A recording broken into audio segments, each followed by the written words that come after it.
कौन बोल रहा था अभी? कौन? मास्टर कोई बोल रहा था. Was talking to me that link was shared by DSW. Are you Yes, available? क्या नाम बताया? भूल गया. sir, Aditya. Where is Nagaraju? Whether he has come because he is finding her name in WhatsApp. He is sending. ये मेरे को admit करने के लिए क्यों बोल रहा है भाई?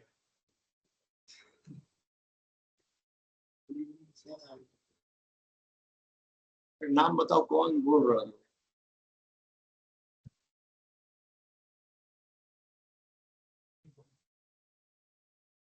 Camera, mic.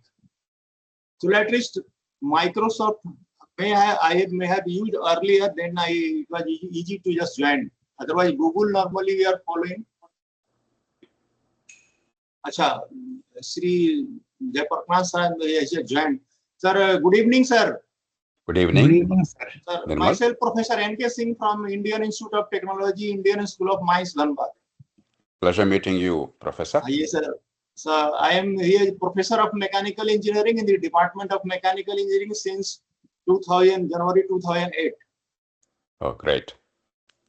So this, I think 7 I have joined. Let us wait for some 2-3 minutes. No problem. So no problem. Where are you from, Professor? Where are you from, Professor? I am from, basically, I was born and brought up in Bihar, Rohtas district of Bihar, very famous for Rohtas Fort and near Sirsa Mausoleum. Okay. Sirsa near Sasaram. My village is almost 25 kilometers from the Sirsa Mausoleum in Sasaram. Sasaram is Mr. Jagjivan Ram's constituency. Jagjivan Ram was almost 7 to 8 times MP from there. Correct. But he was very famous. But I cannot say more about this. And his daughter was the Speaker of the Lok Sabha. I think we are knowing much more than Mira Kumar. I know her. Mira Kumar. Yes. And where did you go to college? I passed from a village, A.K. Jain High School, Dariat, from nearby Bihar, near Dairy Onson. You are knowing Dairy Onson. Dairy Onson is a small town near Sasaram.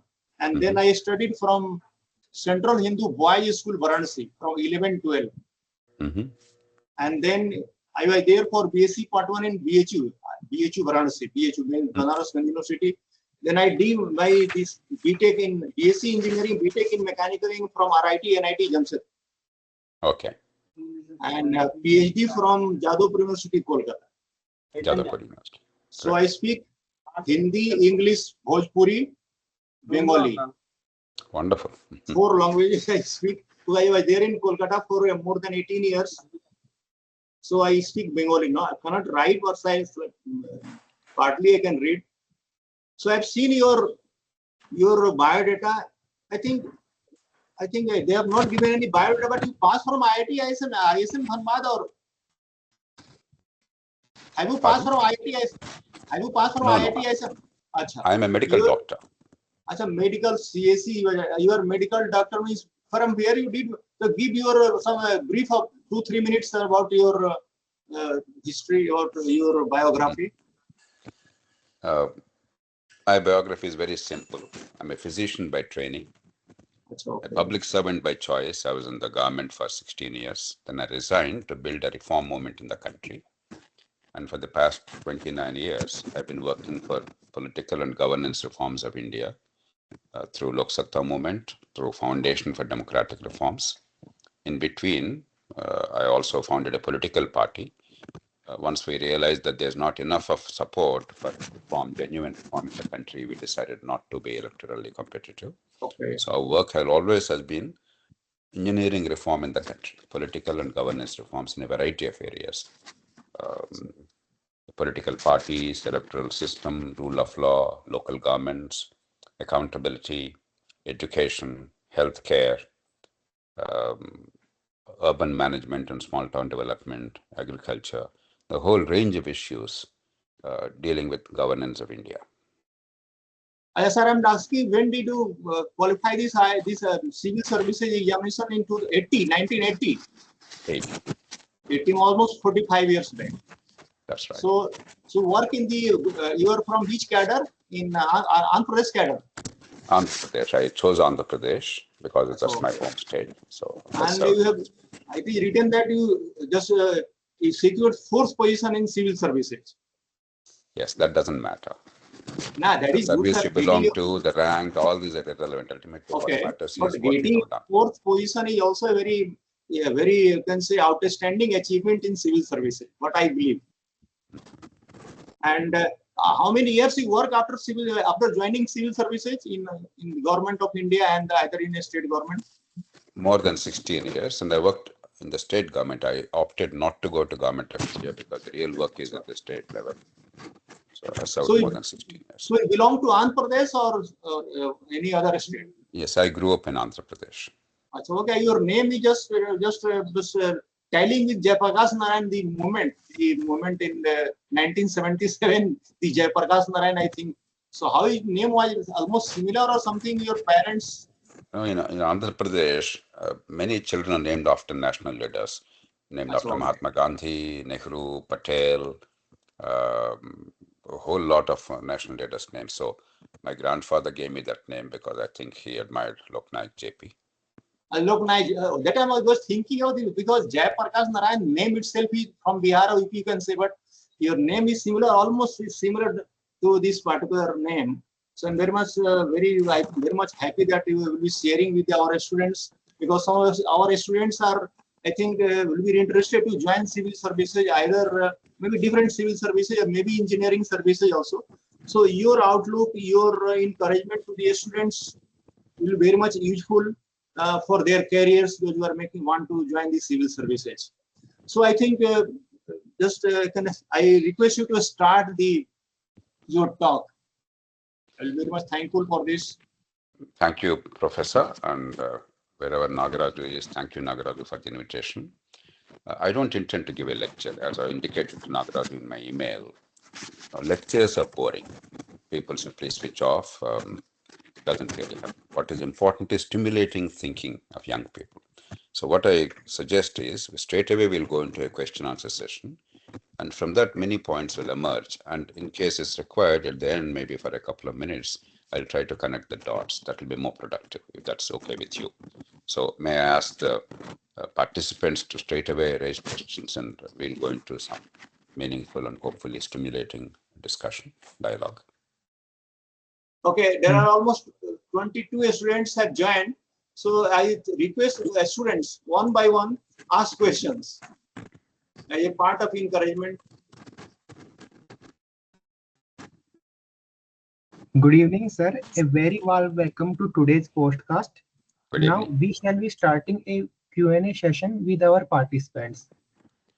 Thank you. I request the participants to give the name, where they come from, and what they are studying now, which year and which branch, so that we can relate to them a little better, and then ask the question. Yes, sir. Sir, we have also collected questions on Google Form from various students from various colleges. Sir, may I recite that questions? Please go ahead. Thank you, sir. Sir, a person has asked, sir, India has seen remarkable growth by doubling its GDP in past decade. India has now been a booming startup ecosystem and a rising global cloud. But sir, are we on the right path that truly leads to sustained and inclusive development? Thank you, sir. It's a good question. Certainly, we have done well in recent years, after economic reform in particular. And in the last 10 years or so, a lot of accent and investment in infrastructure, which is good. But relative to where we need to be, we have a long way to go. It's a glass half full situation. Look at China. China achieved a remarkable miracle over a period of 30 years, sustaining 10% growth rate. And from an economy which was roughly our size, in 1980, they were actually smaller than us. They became now 4.5 to 5 times bigger than us. Now we have to achieve something like that, but in more difficult circumstances, because China achieved that and the global climate was very conducive, very hospitable. Global trade, globalization, general liberalization all over the world, all those things were very conducive. And relative stability in the world and economic growth across the world, which actually fueled again China's growth and investment. So we have somewhat more difficult conditions, but we have the opportunity. There's another reason why growth is incredibly important. My whole life has been about governance reform and political reform. I must be very honest with you. While we achieved successes, probably more successes than anybody else, the successes are minuscule compared to what India needs in terms of governance and political reform. I have been instrumental in getting at least 4 constitutional amendments in place in some form or the other. There are several laws at the national level, from transparency to local courts to a whole lot of things. Then significant policy changes, like, for instance, the National Health Mission or agricultural liberalization and many things. But all these are minuscule compared to what needs to be done. The truth is, for genuine governance and political reform, there is not enough constituency in India. The middle class, the media, the political system, the bureaucracy, they're not really, and the business class, they're not really committed to genuine governance reforms. That means political parties, how to make them democratic and hospitable to people's participation. Electoral system that allows the best to rise to office through ethical and rational means. We don't have it.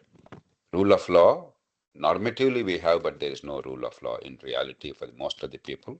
Might is right in the country. Local empowerment is critical for making democracy robust and mature. We have a high degree of centralization. In fact, China is far more decentralized. Pardon me, I'm referring to China only so that we understand, they may be our adversaries, but we have to learn the good things from them, from anybody else. We have to discard the bad things from them and from our own past. Local governments are extremely weak in India. We are the weakest local governments in the world among large economies.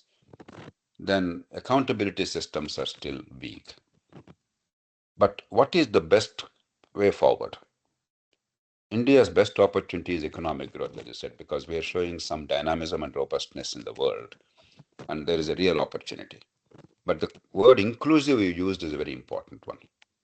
Our growth is still touching only 15-20% of the population. As long as that is the case, if it doesn't touch the bulk of the population, you will not have political support for economic growth. You would have seen in elections, state after state, what is happening. The people are basically saying, well, we want growth, we also want growth to touch us. And that's why they're going for whichever party or leader is offering all kinds of short-term individual welfare measures. They are necessary. In any democracy, to carry the electorate, we have to appease the people in the short term. But if that's all the goal of politics and government, then the country is doomed. It must be balanced by a long-term focus on economic growth and incomes and prosperity. Now that balance is increasingly missing in many states of India. And in order to make sure that growth is sustainable, growth is politically acceptable to the majority of people, you must make the growth inclusive, apart from the fact that that's the only fair way of doing it. Unless the growth touches, policies touch the bulk of the people, what kind of a country are we building? Now, here we have an opportunity and we have a challenge. So I'll just mention a few things. Later, I'm sure, as we go deeper into discussion, many things will emerge. The 2 central things, for the time being, let me mention only 2 things. Quality education and quality health care available to everybody, irrespective of economic status and birth, are the most critical things in order to create conducive climate for inclusive growth. Now, we are spending a lot of money on education. Bihar may be spending a little less because per capita income of Bihar is still pretty low compared to the rest of India. But in many states, Telangana, the chief minister recently announced that 1,08,000 rupees is the expenditure incurred every year on every single child in schools, in government schools. Rest of the country, it is in the same range, 1 lakh or 80,000 or 90,000. It's not a small amount. More money is not the issue. How you are deploying the money and what are the outcomes in school education, that is critical for inclusive growth. Many surveys reveal to us. ASAR survey, the first ASAR survey, I released it along with Montague Singh Ahluwalia, the then Planning Commission Deputy Chairman in 2005. An organization called Pratham conducted that survey, and it's continuing every year. Assur survey makes it extremely painful reading. 60% of children, 60% of children in 8th grade are not able to do a simple division, let alone understand why and how to do division, why to do division, let alone understanding the logic. Even the how to do it, 3-digit number by a single digit, 60% they're not able to do in 8th grade. 40% are not able to subtract a 2-digit number from another number in 8th grade. Again, I'm not even asking the logic of it, why they should do it. Even the operation they're not able to do. About 25 to 30% cannot read a simple passage, a 2nd grade level passage in 8th grade. Government's own surveys called National Achievement Survey, repeatedly they are showing when 90%, 95% kids are passing examinations, only 10 or 15% actually have proficiency at that grade level. I can go on and on. It's a low-hanging fruit. Our society wants education. Every family, irrespective of caste, region, religion, language, they all want their children to prosper. They're willing to sacrifice anything for their children. That is part of our culture. It is just that we haven't figured out how to ensure that every kid gets minimum skills required. The second most important thing is healthcare. 55 million people, 5.5 crore people, are descending into poverty every year because of inadequate access to healthcare. Either they don't have the money to afford it, or they have to sell their assets or borrow very heavily at high interest rates, and therefore they're descending into poverty. Because poverty line is not stagnant. While the line indicates a certain consumption and income, people come out of it and fall back into it when they are in the margins. And many people in India are in the margins. 5.5 crore people are descending into poverty every year. Because more people are coming out of poverty, on the whole, we are seeing reduction of poverty. What it means is if you improve healthcare, not only will skills and productivity improve, incomes improve, but poverty will decline dramatically. If you do nothing else, just improve healthcare access. In 2-3 years, there is zero poverty in India. It's that important. I can go on and on. So we can do many things, and these are above party politics. No party is opposed to them, theoretically or philosophically or ideologically. Nobody is opposed to them. It's just that we fail to deliver. We can easily improve. There are many other things we need to do. So that's the reason why I'm talking about inclusive growth increasingly, not even political reform, not even governance reform, but inclusive growth and removing the impediments to inclusive growth, which are politically acceptable. And let me stop at that.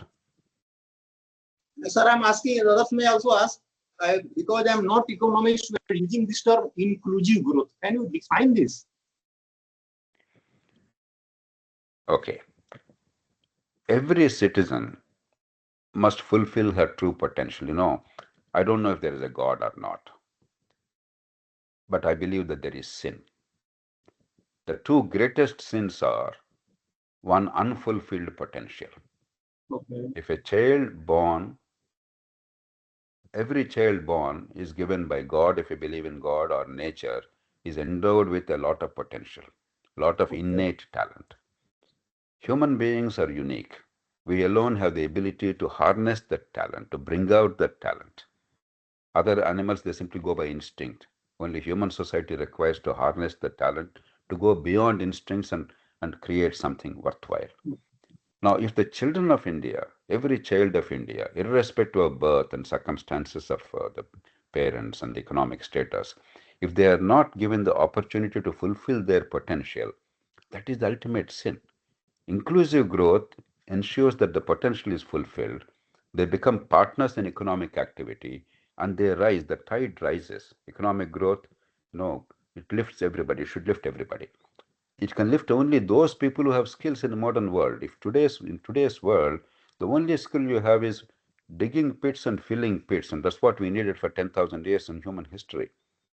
If that's all the skill you have, that's not enough to have incomes and prosperity in today's world. The second is avoidable suffering, the second great sin.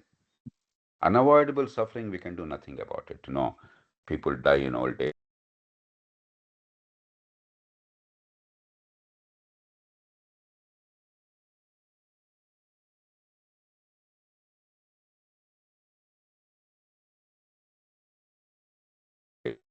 Similarly, sometimes we get incurable diseases.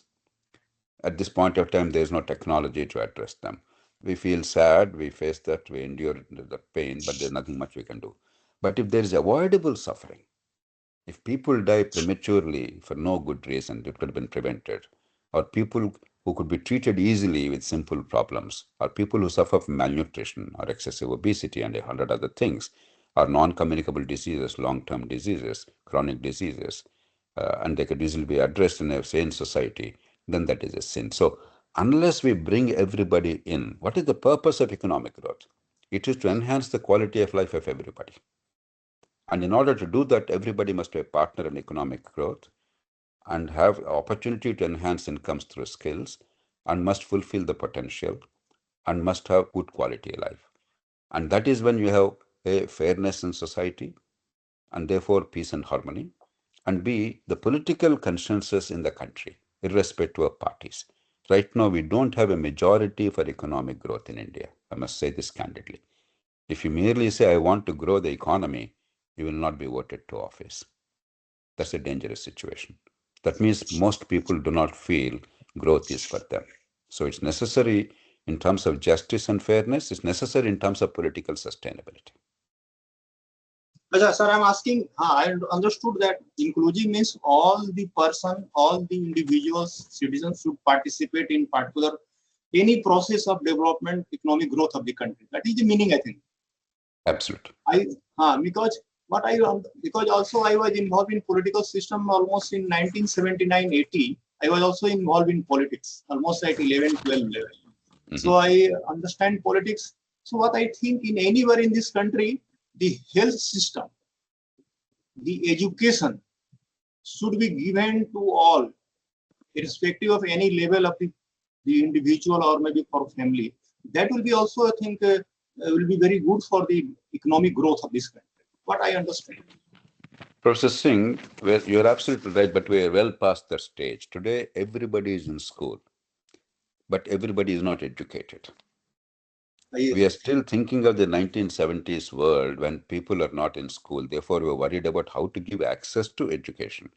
Today, access to education is no longer a real challenge. Enrollment in every state in schools is near 100%. But what are the kids getting out of it? Therefore, the focus now should be on outcomes and restructuring education in a manner that you generate actually the outcomes required. Merely having more schools, more enrollment, more teachers, more salaries, more infrastructure, that's necessary, but that's not sufficient. So the challenge now is not about getting education, but actually getting real education, generating the outcomes for every single child. The students may ask question one by one. Otherwise, I may have a lot of questions. Thank you, sir. That gives us a good overview of the big picture and where we are headed. Now, Aman Chaudhary from participant has sent us a query. Sir, he wants to know that what are the key qualities of top bureaucrats and how can he clear UPSC in very first attempt? Thank you, sir. First, let me say something by way of introduction to the civil services thing. In India, there's enormous fascination for civil services. My genuine appeal, please think about it. Genuine appeal is, don't be too enamored. Don't put them on a pedestal. We do require competent people in government to serve the country. But don't make it a matter of great prestige. Don't make it a life or death issue for each of you. You can serve the society in 100 ways. Civil service is just one way. In fact, I can argue, based on evidence, that civil services are not serving the country as well as they should, for a variety of reasons. Therefore, hankering after a position, thinking that it's very prestigious, is more important than being a professor or a doctor or an engineer or even or anything, even simple occupations or a teacher. That's a very dangerous attitude. Why I'm saying this is, remember, about 15 lakh kids apply for civil services every year. The numbers may be varying, but that's the number that I have in mind. How many people get into union civil services? A few hundred. Of them, about 100 or so get into IAS. So statistically, no matter how many people attempt, no matter how hard you work, statistically, if out of 15 lakhs, only about 700 are getting selected, that means 1 in 2,000 has a chance of getting into civil services, any service. And 1 in 10,000 or even fewer, maybe 1 in 15,000 are getting into IAS. Now, what does it mean? Does it mean that those who are getting into IAS are exceptional? No, that means they are good people, competent people, but they are not God's gift to humanity. All the solutions don't lie with them. Does it mean that those who don't get into IAS are useless? That's a very dangerous conclusion. They can make enormous contribution to the country in 100 other ways. So my appeal before I go into the specific question is, please do not make it a life or death issue. Don't be enamored by civil services. Wise societies don't take civil services or high office as very important. That's just another job to be performed. They don't think that getting into service is an accomplishment. Professor Singh, for instance, said, my getting some rank was an accomplishment. I disagree. That just gave an opportunity to me. Earlier this year, I was addressing some 200 or so of the latest batch civil servants selected across the country in Pune, in one of the institutions. I told them very bluntly, they're not God's gift to humanity. Your service and your rank do not define you. This only gives you an opportunity. What defines you is what you do with that opportunity. How much of a change have you effected positively for the people? Please keep that in mind. By all means, make an effort.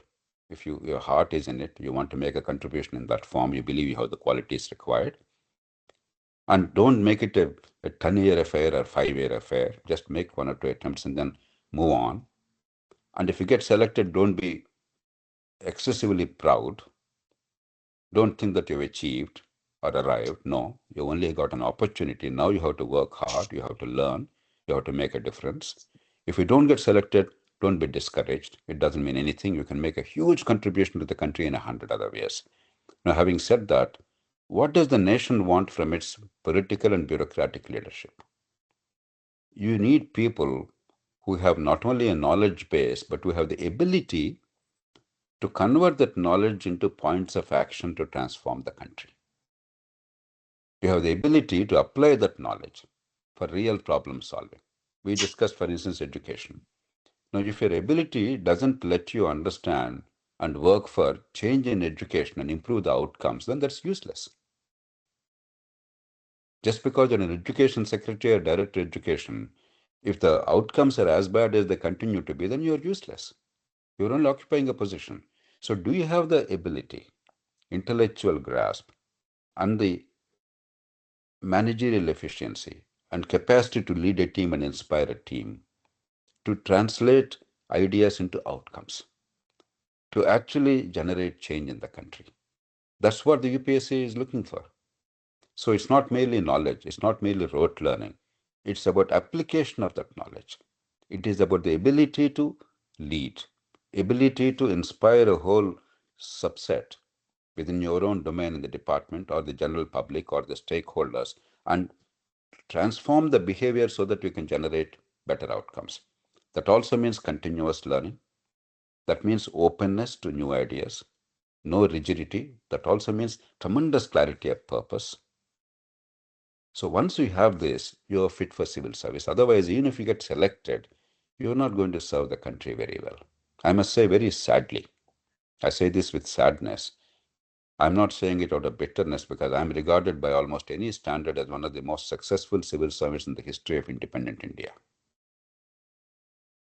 But the truth is, we are underperforming.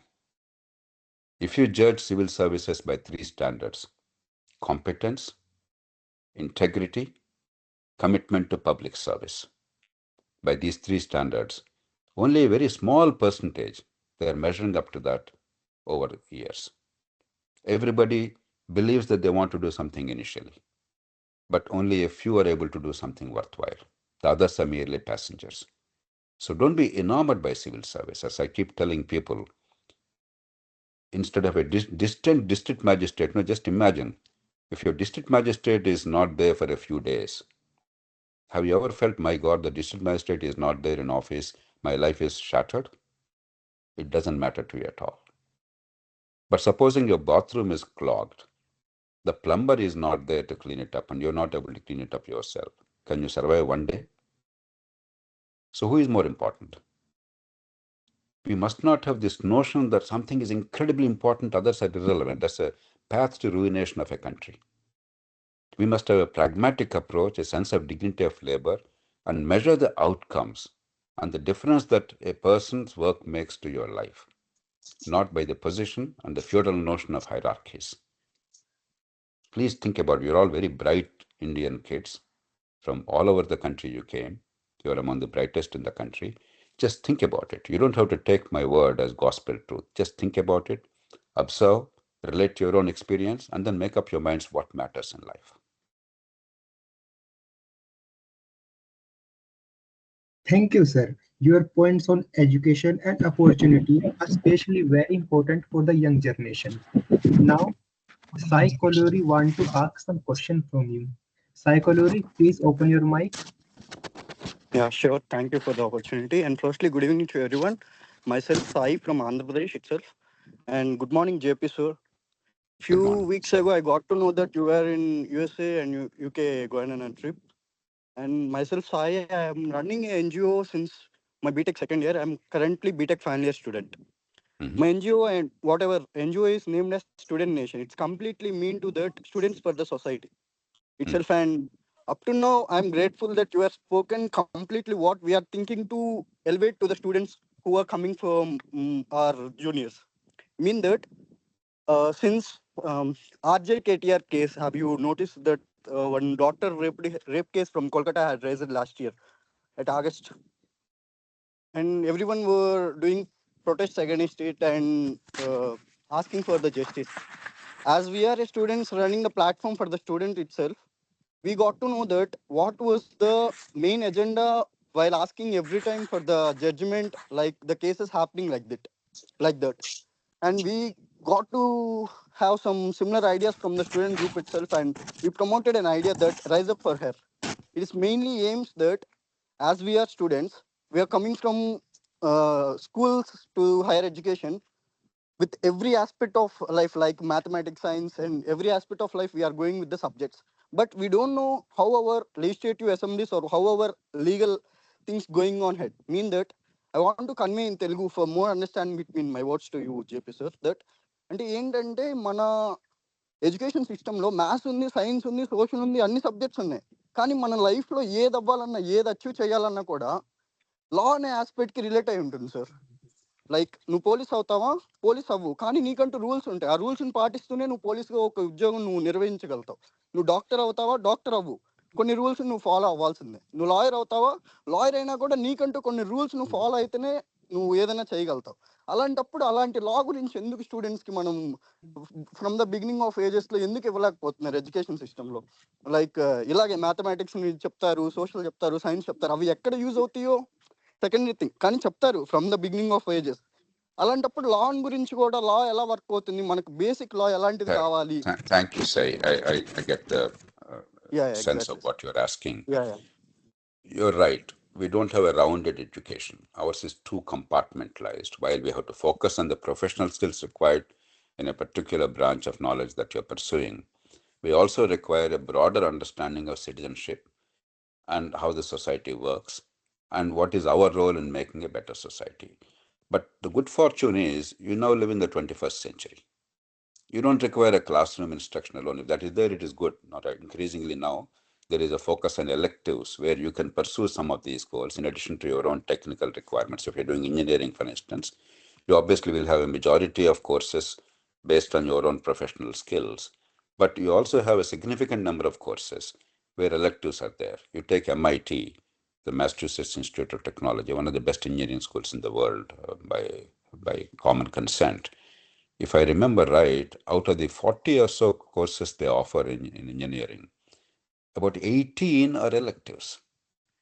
You can pretty much choose what you want to do. And I think the education policy increasingly gives space for that. And therefore, the IITs, other institutions, and universities must look at that seriously. The higher education reform. I don't want to go into details at this stage.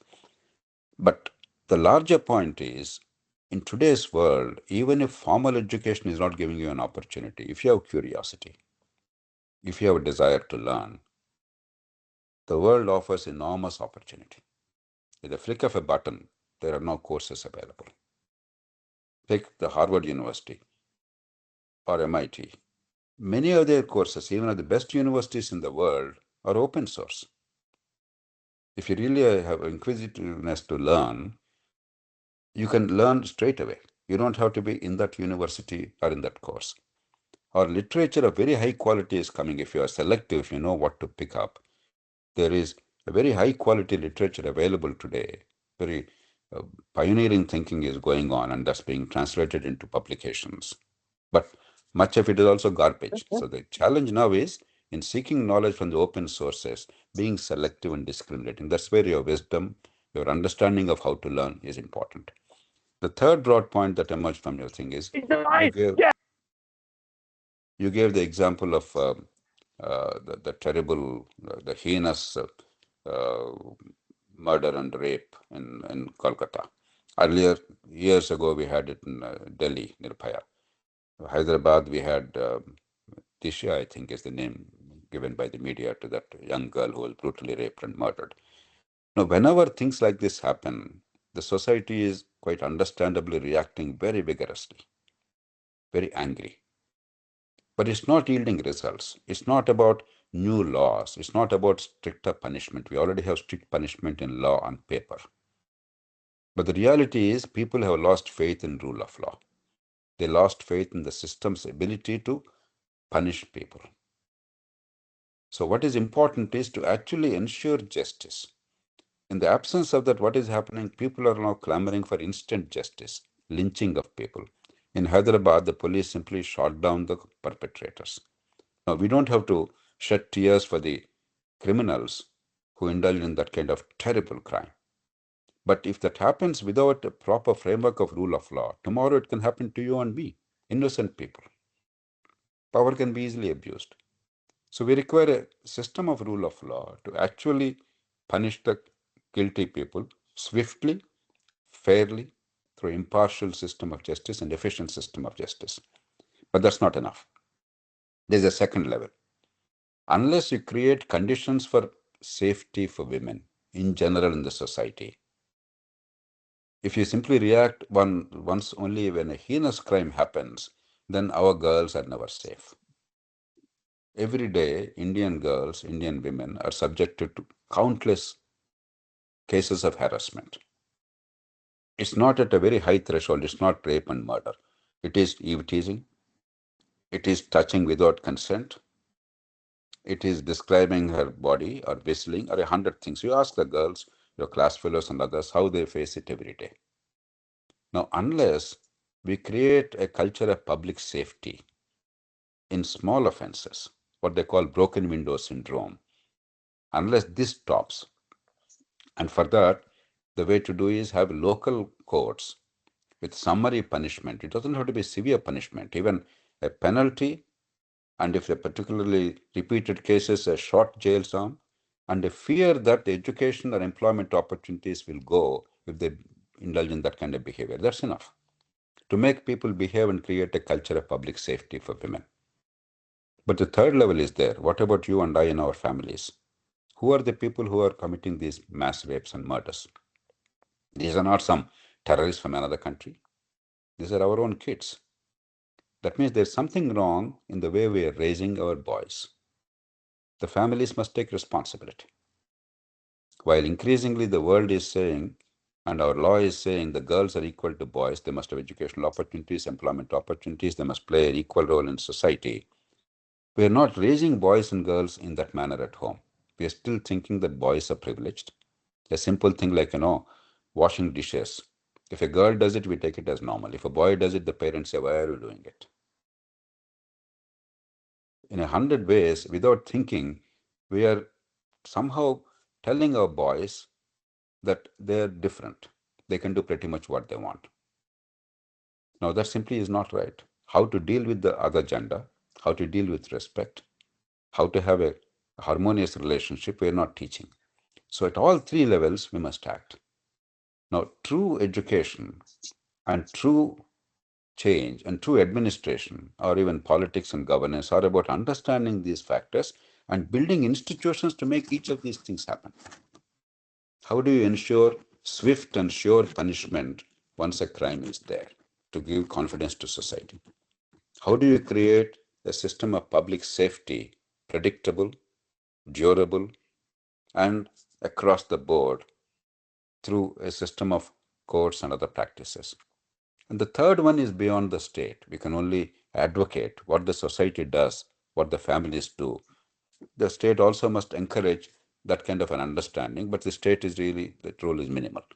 So each problem, unless you go into depth, this emotional reaction, expression of anger is not enough. You must learn to channelize emotion and anger constructively and creatively, build institutions and incentives, and make sure that the stakeholders therefore respond.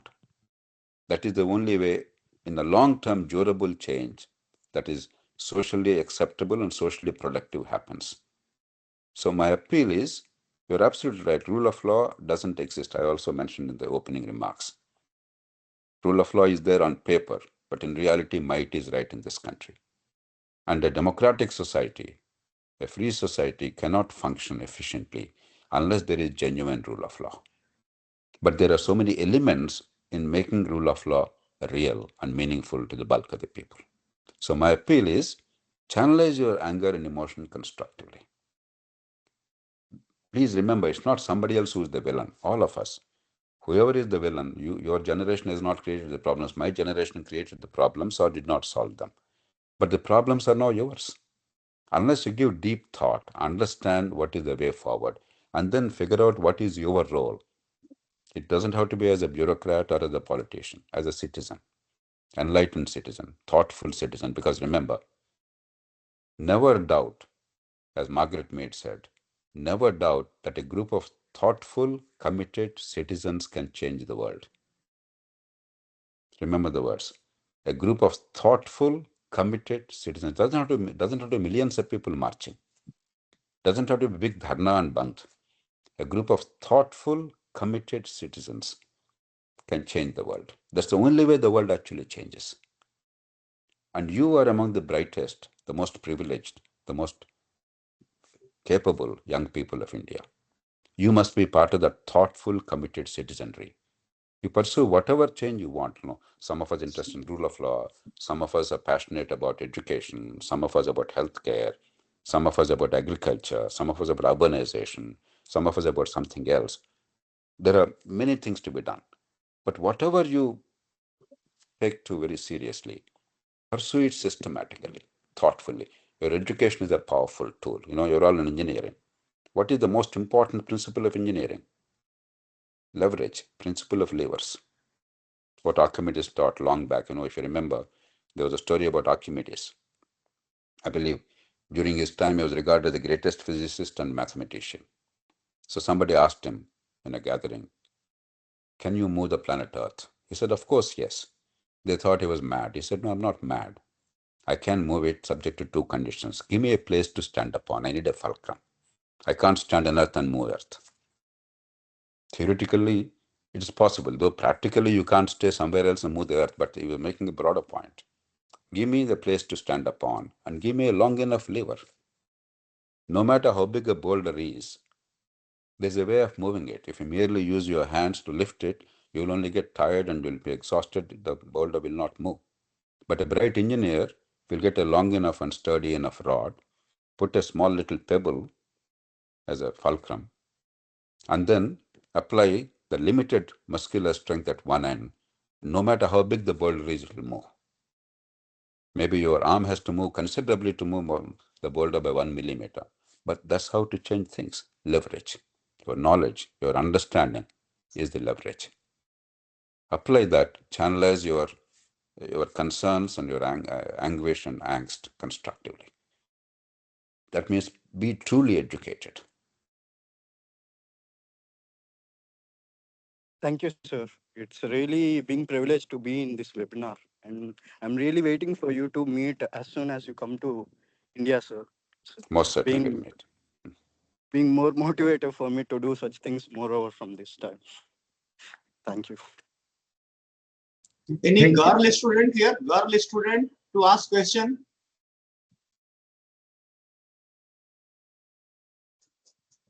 Curious to ask any question from girl student side?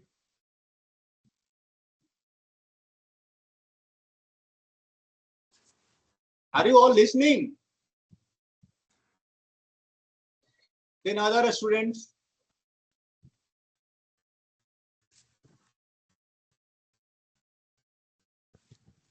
Don't be shy. There's no wrong question. Ask There can question. only be a Ask wrong question. answer. Meghna Marala, please open your mic. Good evening, everyone. Good evening, sir. Good evening, sir. Good evening, Sir, Meghna. is corruption is one of the important role in India's economic growth because our GDP is growing, but corruption is also plays an important role, sir. Can you explain like what are the measures and why can't we control corruption? Great question, Meghna. I'm glad you raised this question. First of all, there are a lot of myths about corruption. I want to dispel them so that we address the challenge very systematically.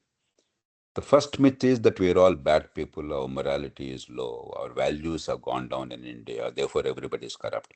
It is nonsensical. It is absolutely nonsensical. 95% of the people, 95% of the time, behave admirably in this country. If they're behaving honorably, it's not because of law, it's not because of policemen, because nobody has fear of law and policemen in this country. We all know, we discussed it. There's no rule of law in India.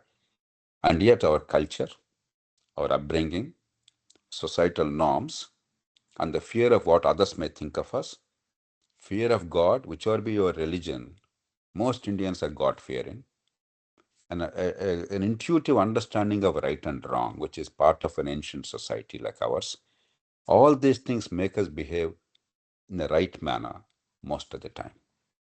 So to think that corruption is because of values declining is an unproductive approach.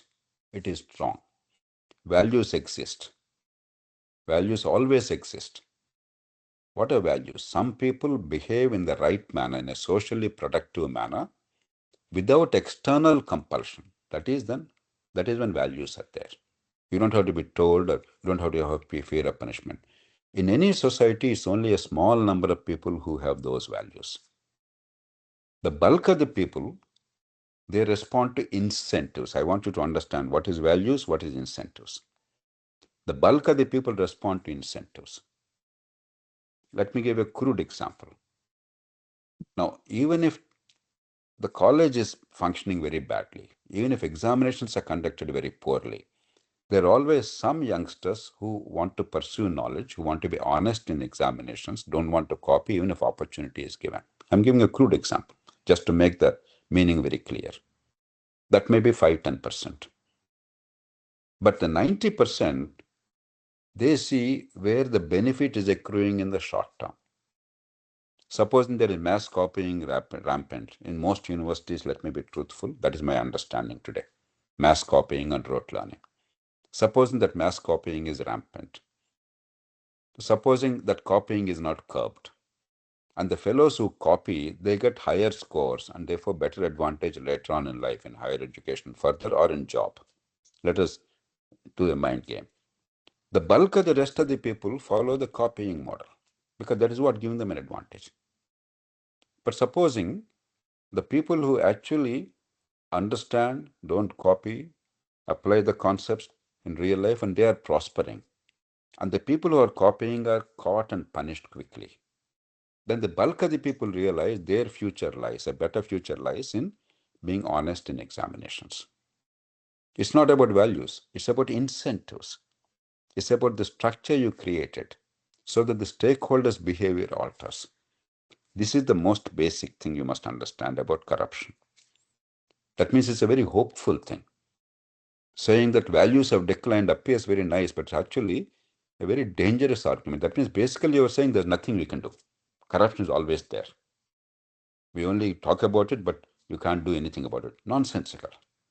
The second broad point, before we come to one or two specifics, I'm only trying to give you some tools to think rather than give you answers. That doesn't help. Answers are plenty. But what's more important is the tools to think and address a challenge. So the second important thing is a common perception that a bribe giver and bribe taker are equally guilty. Nonsensical. I want you to understand. We created a horrific administrative framework in which simple things which you are entitled to get, you're not seeking as a favor out of turn. You are entitled to get. You want to get a birth certificate, a ration card if you're entitled, an income certificate, a water connection, a power connection, or a sewerage connection, or something else which you're entitled to get. In most cases, we created a terrible administrative structure of lack of accountability that without a bribe, you have to go repeatedly, undergo a lot of harassment and humiliation, lose a lot of opportunity, and probably lose much more money than the corruption amount. So most people, they submit to corruption. This is called extortionary corruption. Most of the instances of corruption that people face are this extortionary corruption. There is a small number of cases of big corruption where collusive corruption is there, but means both the bribe giver and bribe taker, they are in collusion to benefit at the cost of the rest of society. In case of collusive corruption, both the bribe giver and bribe taker are equally guilty. In case of extortionary corruption, the bribe giver is a victim. By treating the victim as a villain, you're not solving the problem. You're burying the problem. You're making the problem intractable. A deeper understanding is required. 58% of the households in India, in global surveys it is revealed, 58% of the households in India pay a bribe somewhere or other for something or other in any given year. Now, by saying that bribe giver is equally guilty everywhere, you're basically saying all Indian people are criminals. Nonsensical and unproductive. It's a very stupid way of looking at things. Now, once you understand this, you can address it. You will notice that in many areas, Meghna, corruption actually has come down.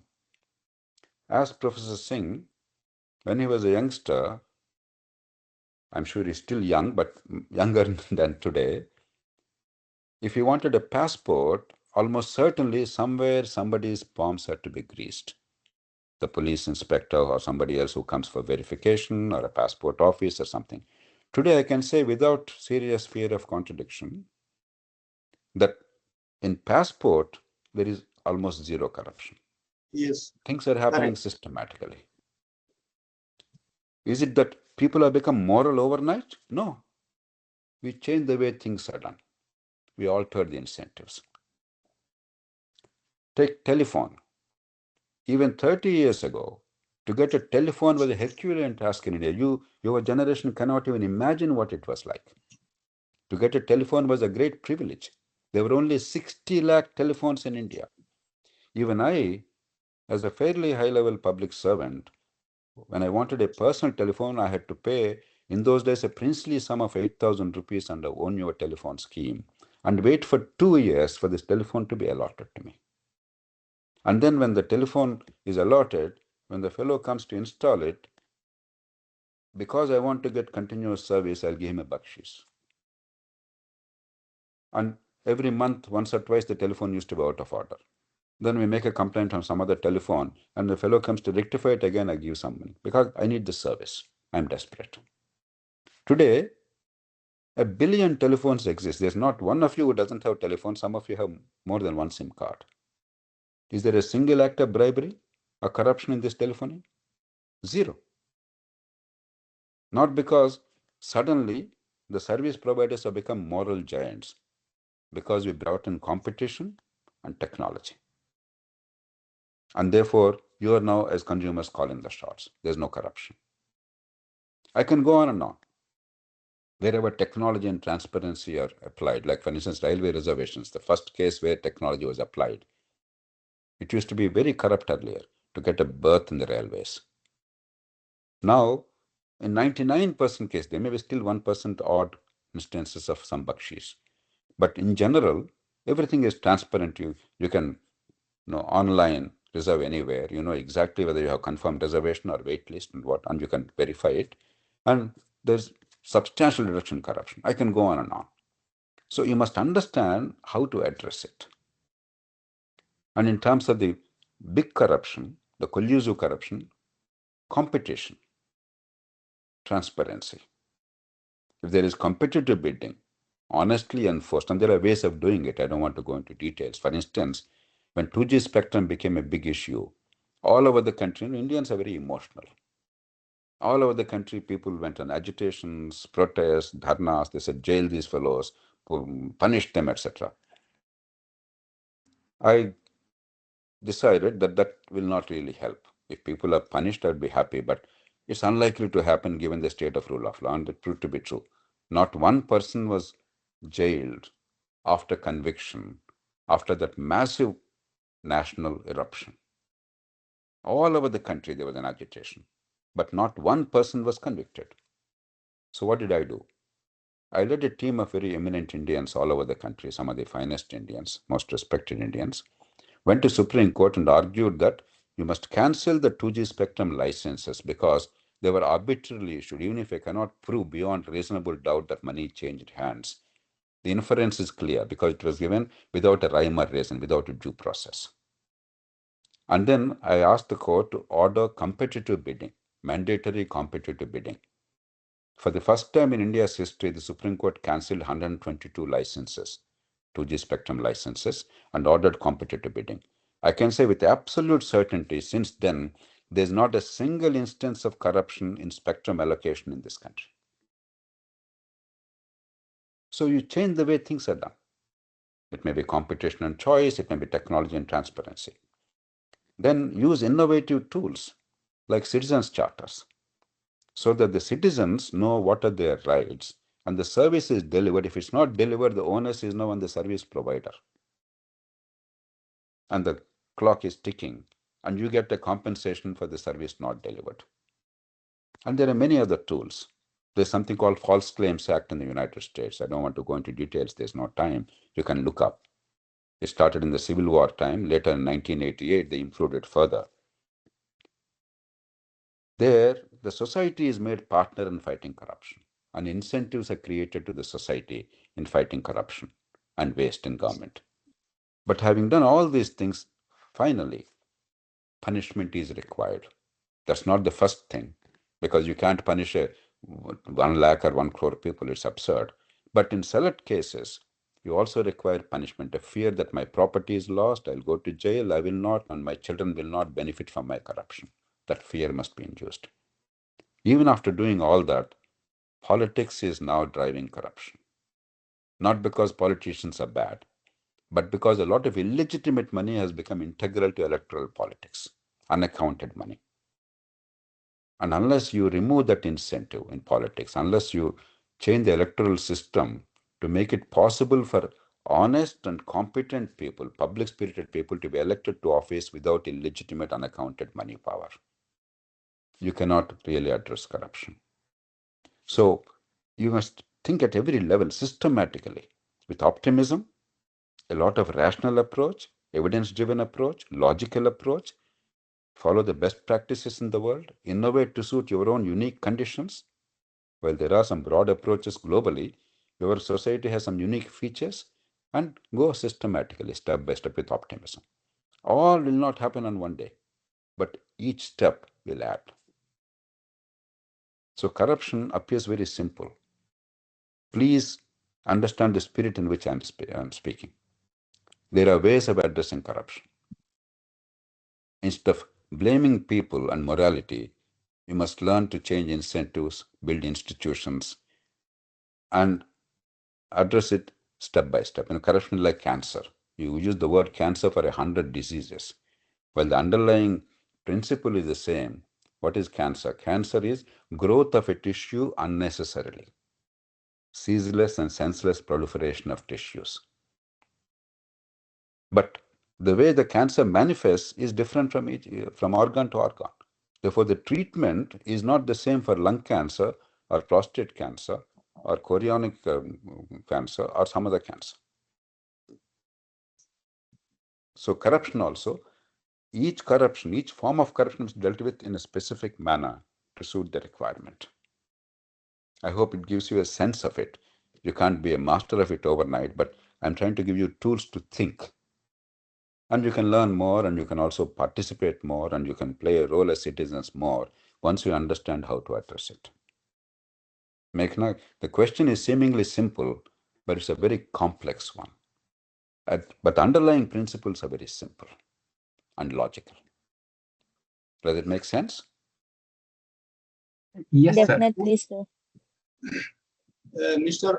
LM, is Lokesh Misra, you are raising a question. Master Lokesh Misra, are you listening? Your raising hand, it is written. Are you here or something? Tell you are here. Then any other student? Am I audible? Hello. Yes, yes. Go ahead. Go ahead and ask question.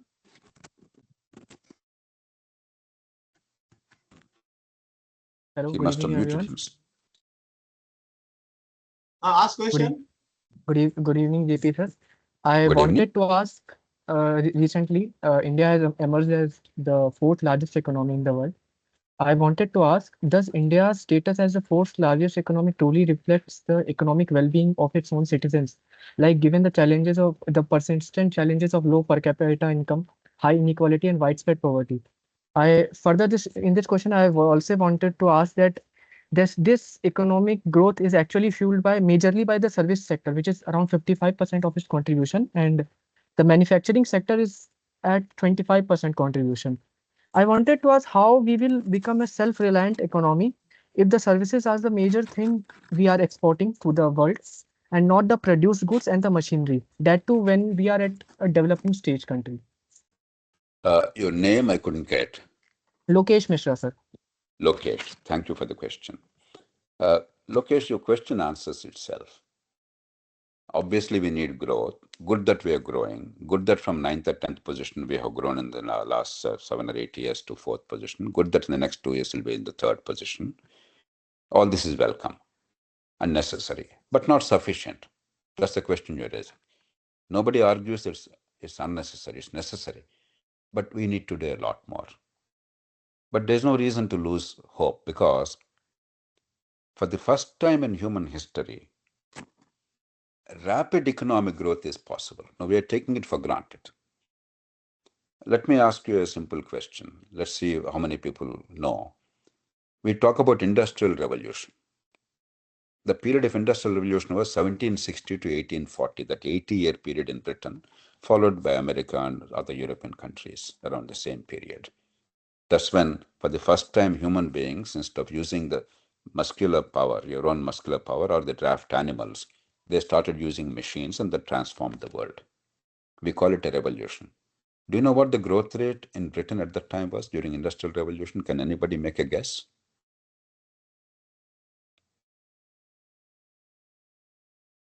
Let me answer for reasons of time. 1 to 2%. 1 to 2% growth became a revolution. Why? For 10,000 years in agriculture, because about 10, 12,000 years ago agriculture came. Until that time we were hunter-gatherers as humanity. For 10,000 years in agriculture, the economic growth rate was practically zero, stagnant. Why? We depended entirely on Mother Nature. If the rains were plentiful, there was no pest and pestilence, we had good food, people did not starve. If next year the rains failed or there was pest and pestilence, people starved. There was no real growth.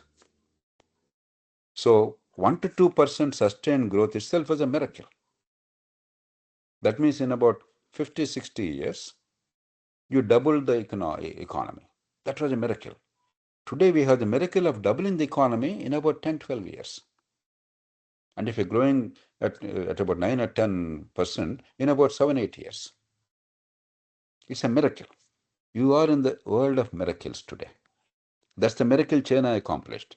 As I mentioned before, China in 1980 was smaller as economy than India. But in 30 years, they achieved a sustained 10% growth rate. Now they are challenging America's might economically, militarily, politically, in every sphere. And our ambition is to equal China. And we probably will in another 30, 40 years. There are many factors if we do the right things. So while we have a long way to go, you're absolutely right. And we must remember, while in the aggregate, because of large population and some improvement in recent years, we are in the 4th position. If you take any indicator in education, healthcare, infrastructure, other things, we are still at the bottom of the rung among large economies. I've asked my team to study the comparative picture of 49 or 50 largest economies of more than $200 billion GDP. We are still, in many respects, at the bottom. And the countries which are always giving company at the bottom are Bangladesh, Pakistan, Nigeria, and depending on the indicator, some other countries. Now, that's not a happy position. But the good news is we can rise, and we are rising. From that bottom, step by step, sector by sector, we are improving.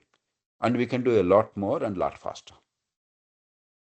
So the answer does not lie in self-flagellating, saying that we are useless. That's a very silly approach.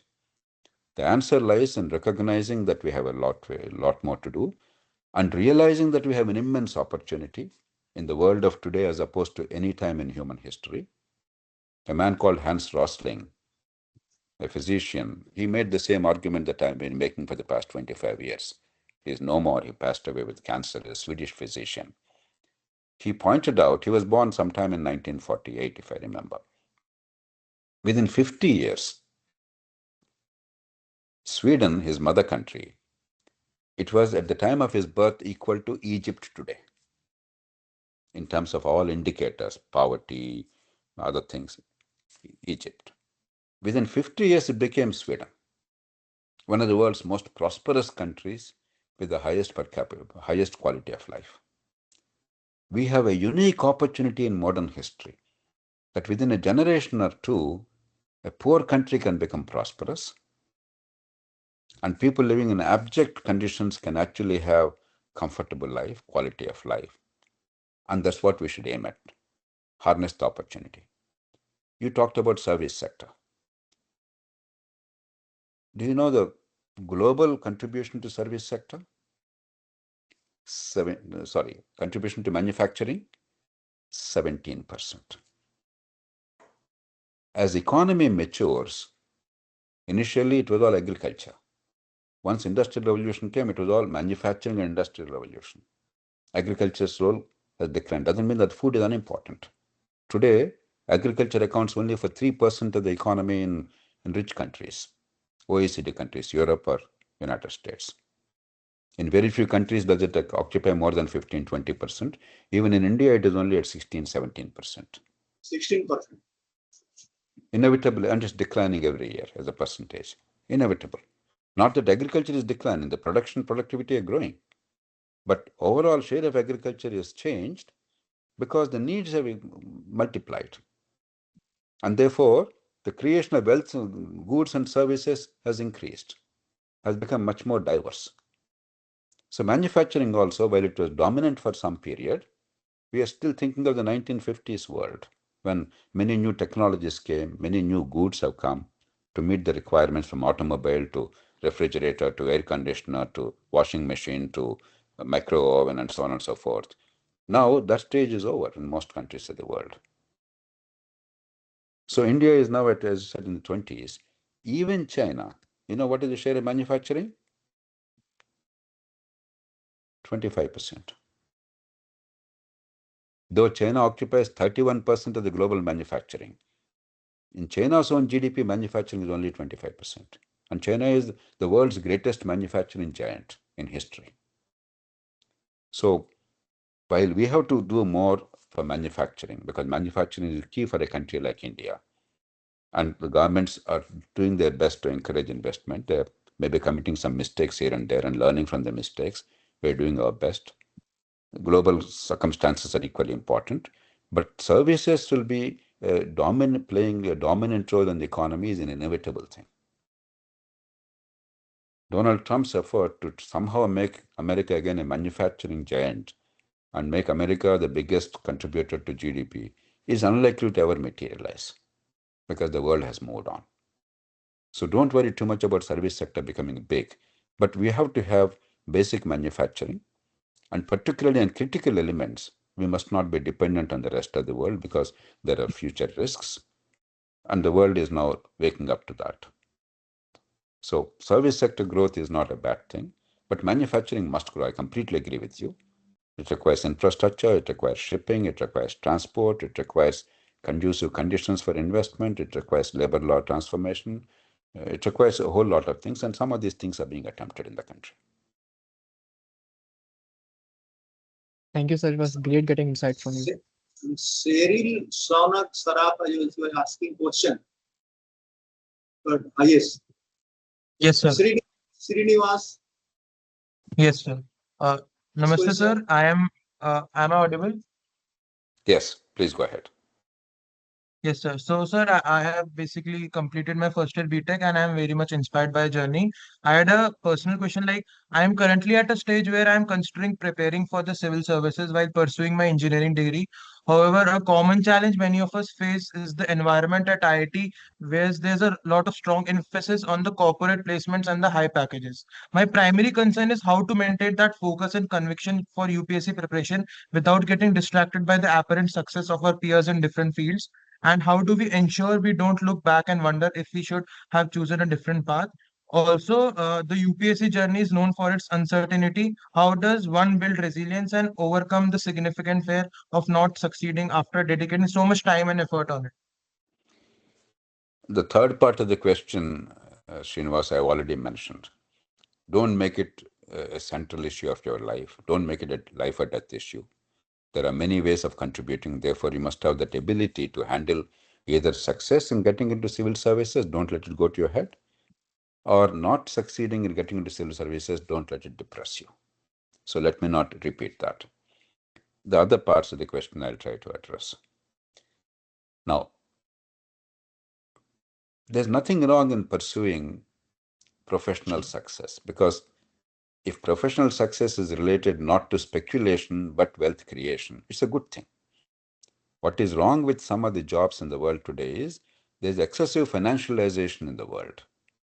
Without creation of goods and services to benefit humanity, some people are creating speculative wealth and benefiting from that. Now, I suppose some of that bubble is inevitable, but that's not true wealth. So if you focus on true wealth creation, partake in the true wealth creation, and if you also prosper in the process, that's welcome, because that incentive is necessary. There's nothing wrong in pursuing high-paying jobs as long as you are a wealth creator. That means creating goods and services to meet the real needs of people. That is wealth. Wealth is not money. Wealth is creation of goods and services that meet the real needs of people in some form or other, from housing to healthcare to physical infrastructure to 100 other things that are required to make life more meaningful and worthy. Now, if your heart is for civil services, what you're doing is you're leveraging your intelligence, your understanding, your passion for the larger public good. It may not add to your individual wealth, because by definition, the moment you go into public service, you can never be a wealthy billionaire. You may be president of America, the world's most powerful position arguably, but you will not be very rich because of that position. You get a salary, a decent salary, not a fabulous salary by American standards, but a decent salary. That's about it. Anywhere in the world. So you have made a choice. The way to really steal your mind and do what is right is You made a conscious choice. You said that making money for myself is not important. While I want a dignified and comfortable living, I want to harness my talents to create the most public good. You're also acting as a businessman. But the outcome you are seeking is not the profit, as we understand in commerce or in a company, but the total public good that you have promoted. For instance, your salary may be only marginal, but the amount of good you have promoted, if you quantify it, could be substantial if you do the right things. Now, that's a choice you're consciously making. Once you make the choice, I appeal to all young people. Don't look back. After getting to surveys, after 5 years or 10 years, don't talk about your peers. My God, they're getting 2 crores. I'm only getting 20 lakh rupees salary. I'm losing. No, you made a conscious choice. You're not happy? Get out of it. Go back to that. There's nothing wrong with that. But don't imitate them and try to make 2 crores personal money at the cost of the country. That is the worst possible sin. Because you're measuring success in one area with the salary package, in another area with the total quantity of public good that you have promoted. These are two different yardsticks. Don't mix up both. You choose this or that. There's nothing wrong. Choosing a salary package and creating wealth is a vital thing. I told you earlier, a plumber could be more important than a district magistrate. Don't have illusions that an official is all important. Not at all.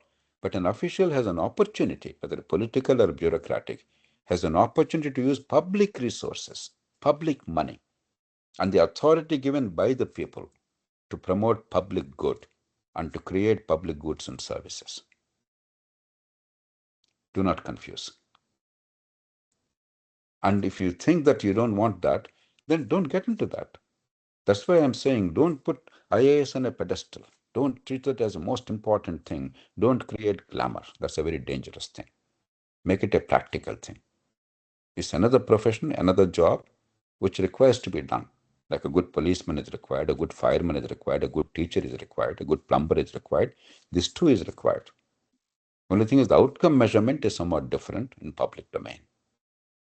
Once you understand that, once you have that clarity, you make a choice, you live with that choice. You don't want it after joining government, nothing wrong. Get out of it. If you have enough skills, go into the market, make money, honestly. There's nothing wrong with that. But don't confuse the two. Okay, sir. So, Thank you for a valuable insight, sir. may I ask questions, sir? Yes, please go ahead. Either in difference, Sweden is very much developed country, maybe thought and action. How do you think that the thought and action of the people in Sweden, either from bureaucratic or political level or maybe from general public, how this is different from the Indian scenario perception? Are you clear on this question? I couldn't get the gist. Could you repeat the professor? Could you repeat the opening part? Sweden is a very developed country. Because of the people, the bureaucratic system, political system, advancement of thinking and action of the people. Because of the thinking and action of the people in the Sweden or Swedish people, they are developed. How India acts the thought and action, we are different. Certainly we are different. How you can just perceive how this can change? No, first of all, Professor, Swedish people are not much different from us. Americans are not much different from us. Pakistanis are not much different from us, for that matter. Or Chinese are not much different from us. We may come from different cultures with different historical backgrounds, but we are all roughly this similar kind of people. Oftentimes, it is history, the starting point. Europe had the benefit of industrial revolution starting with the 16th, 17th century, but primarily 18th century, 18th and 19th centuries. Whereas we started industrial revolution in India only in the 20th century. We're about 200 years behind. And that's the difference. And as China has demonstrated, and as India is showing in some sectors, we can leapfrog. That is the advantage of modernity. We don't have to go through the same process. For instance, when we were college kids, early college kids or school kids, we never knew what a telephone was, frankly. We knew there was a telephone, but we never used it. We never knew how to use it. But after we got to know also, We used to marvel at the West. My God, they could speak anywhere. Telephone is so accessible. But today, our telephony is superior to American telephony. It is cheaper. It is more efficient. Because technology now gives you an opportunity to leapfrog. You can actually do things better and cheaper than the rest of the world. Let's take advantage of that. The second thing that I would like people to realize is,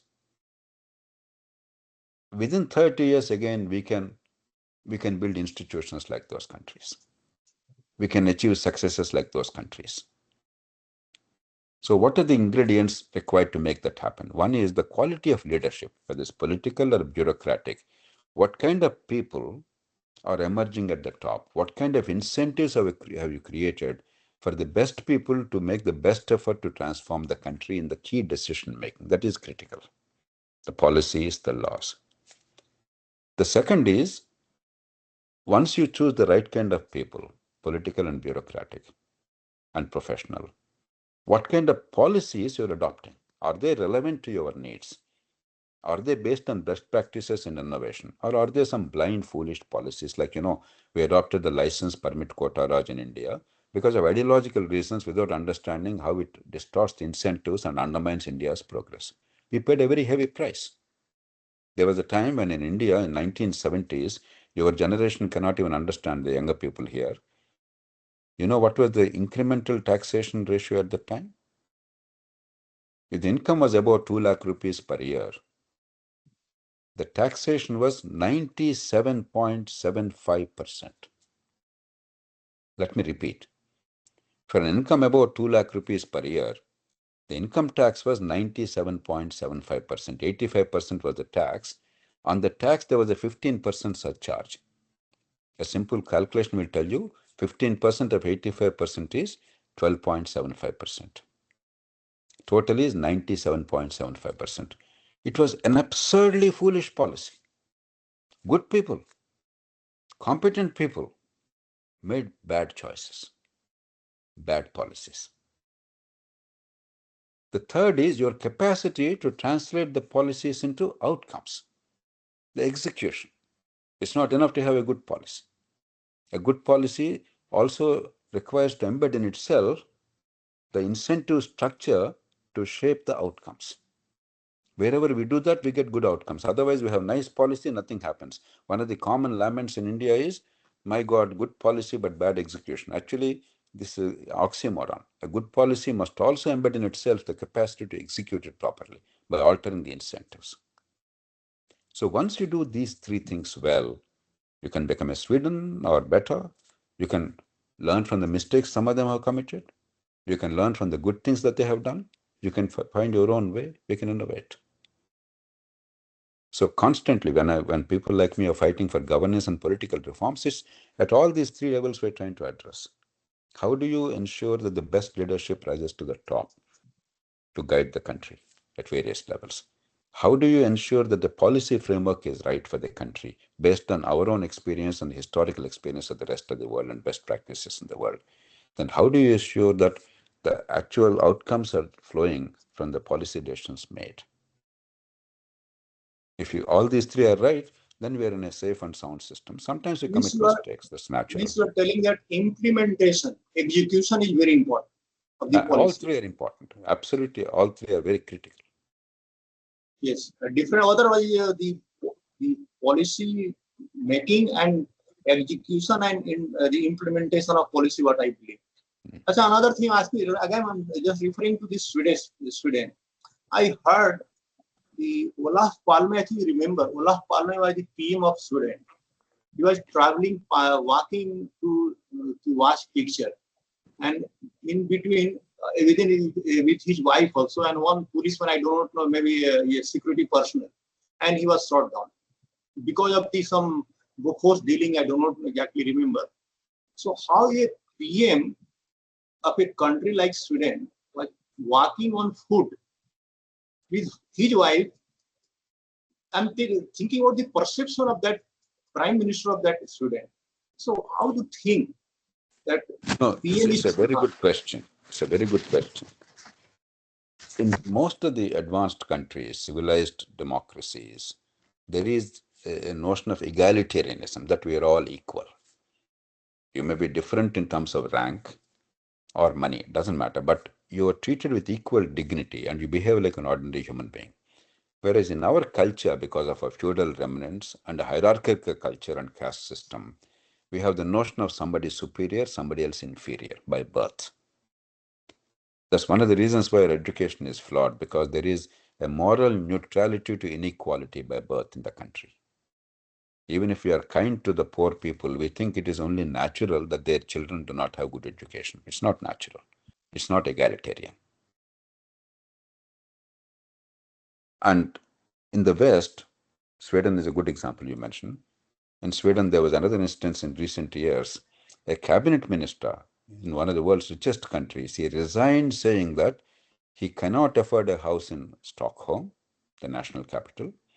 He's traveling every day by public transport 2 hours each way to go to the office, a cabinet minister.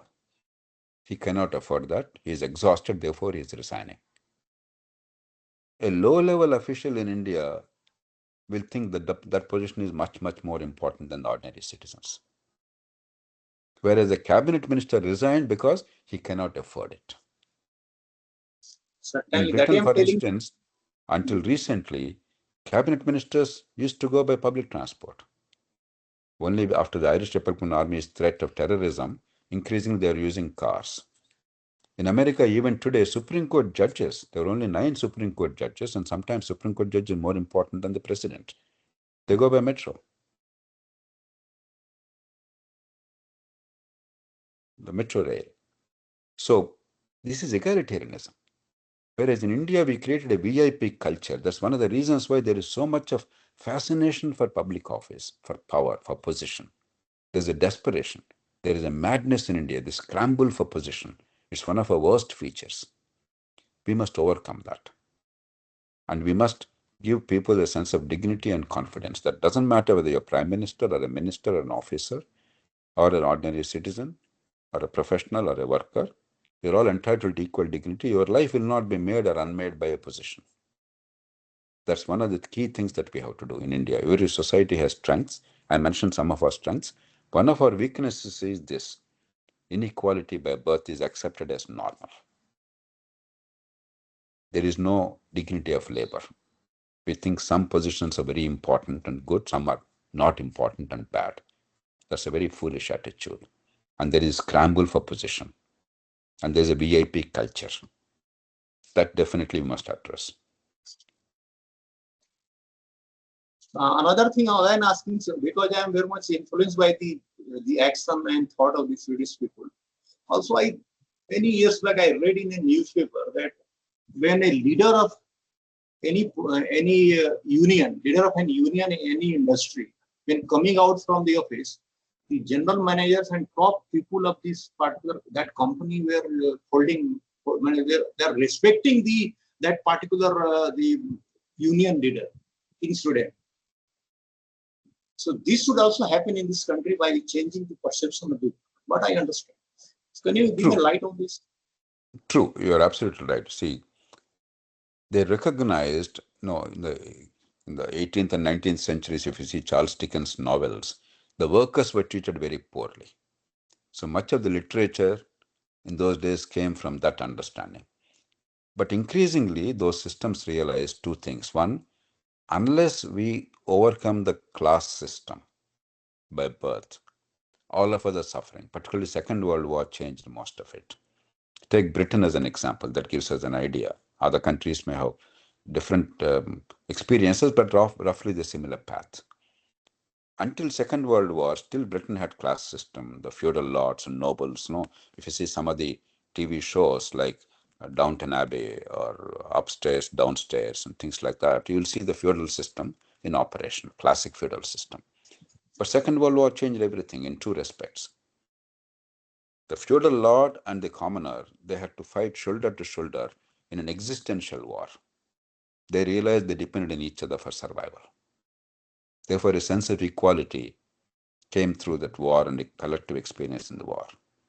And 2, gender equality. Until that time, even in Britain, even in Western countries, women were relegated to a subordinate position like they are in many traditional societies.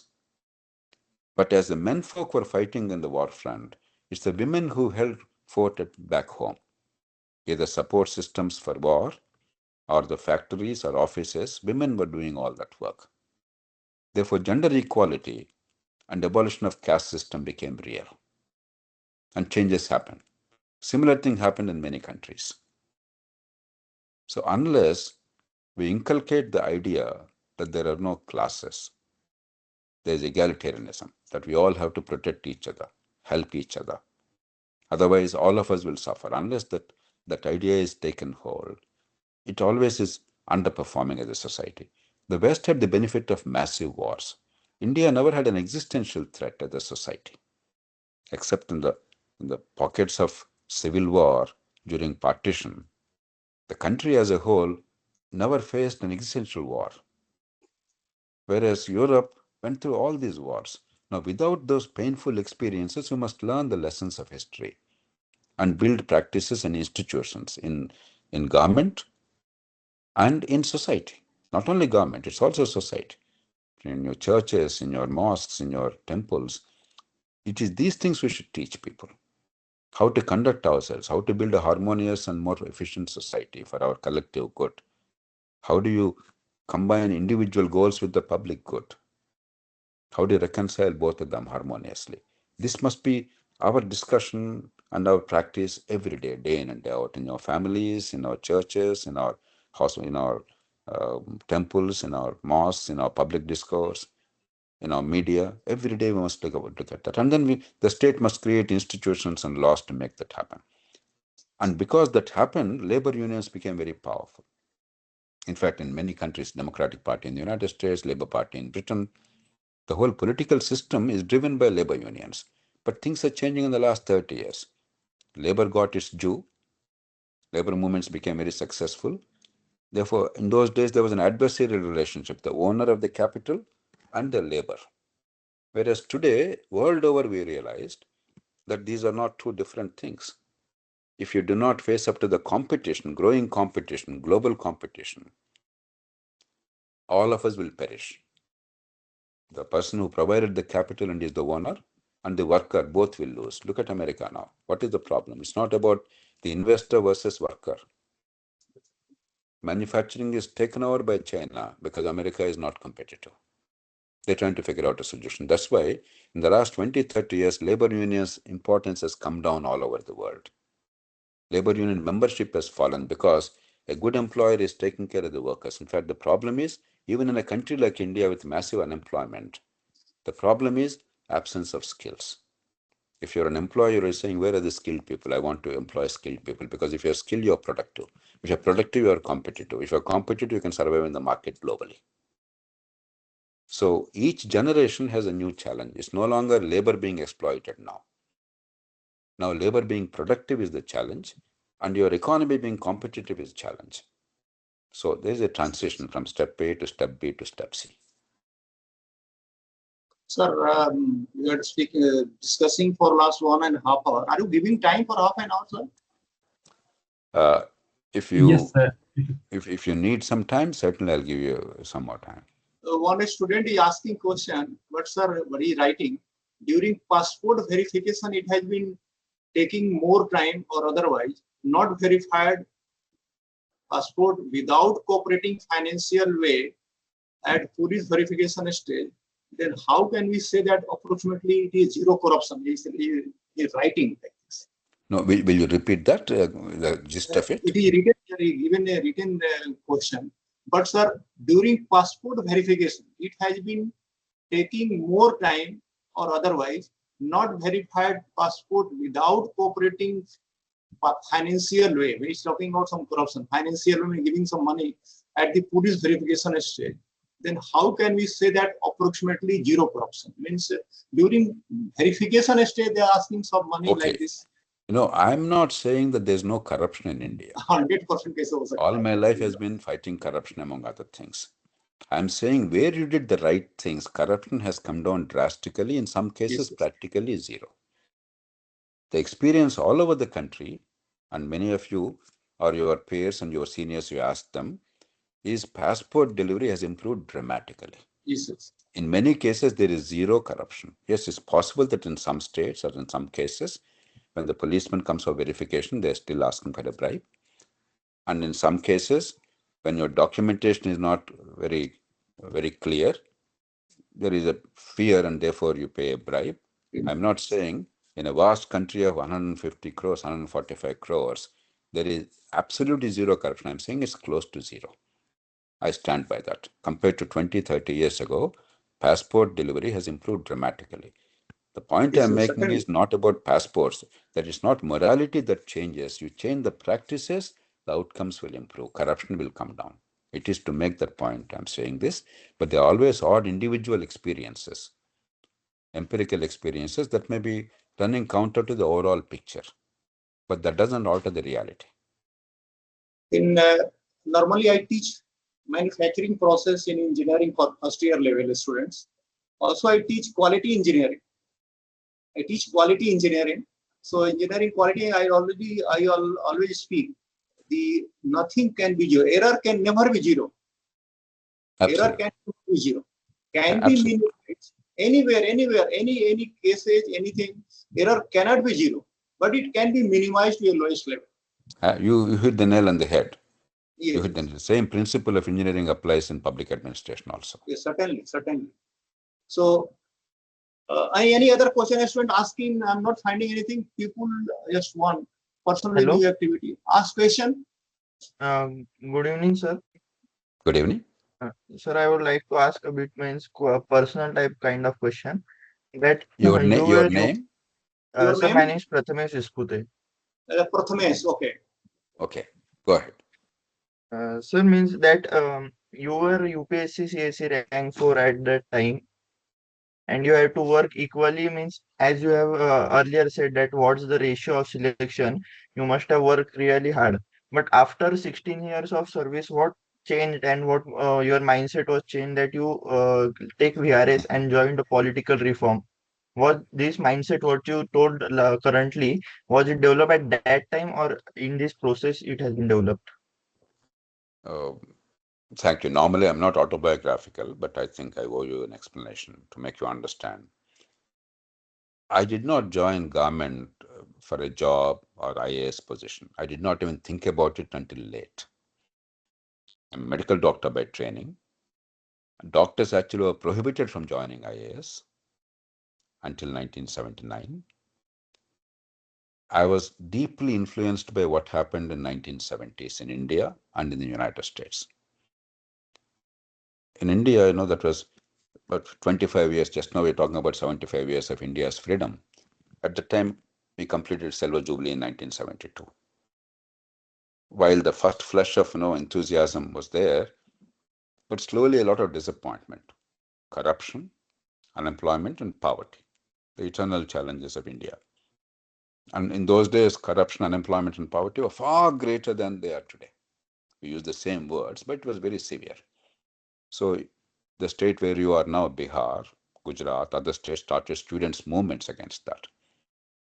The political system, instead of addressing the challenge honestly, recognizing the failures, and trying to understand why they failed and correcting the system, it responded with repression, putting people in jail, beating them up, and ultimately imposing emergency and converting the whole country into jail. I reacted very vigorously against that. I was a medical student at the time, and I vocally opposed emergency. They did not put me in jail because I was a nobody. In our country, unless you have a pedigree, family, you're an organization, they don't know what to do with you. They did not know what to do with me, but they kept me under surveillance because they thought I was in a danger to society during emergency.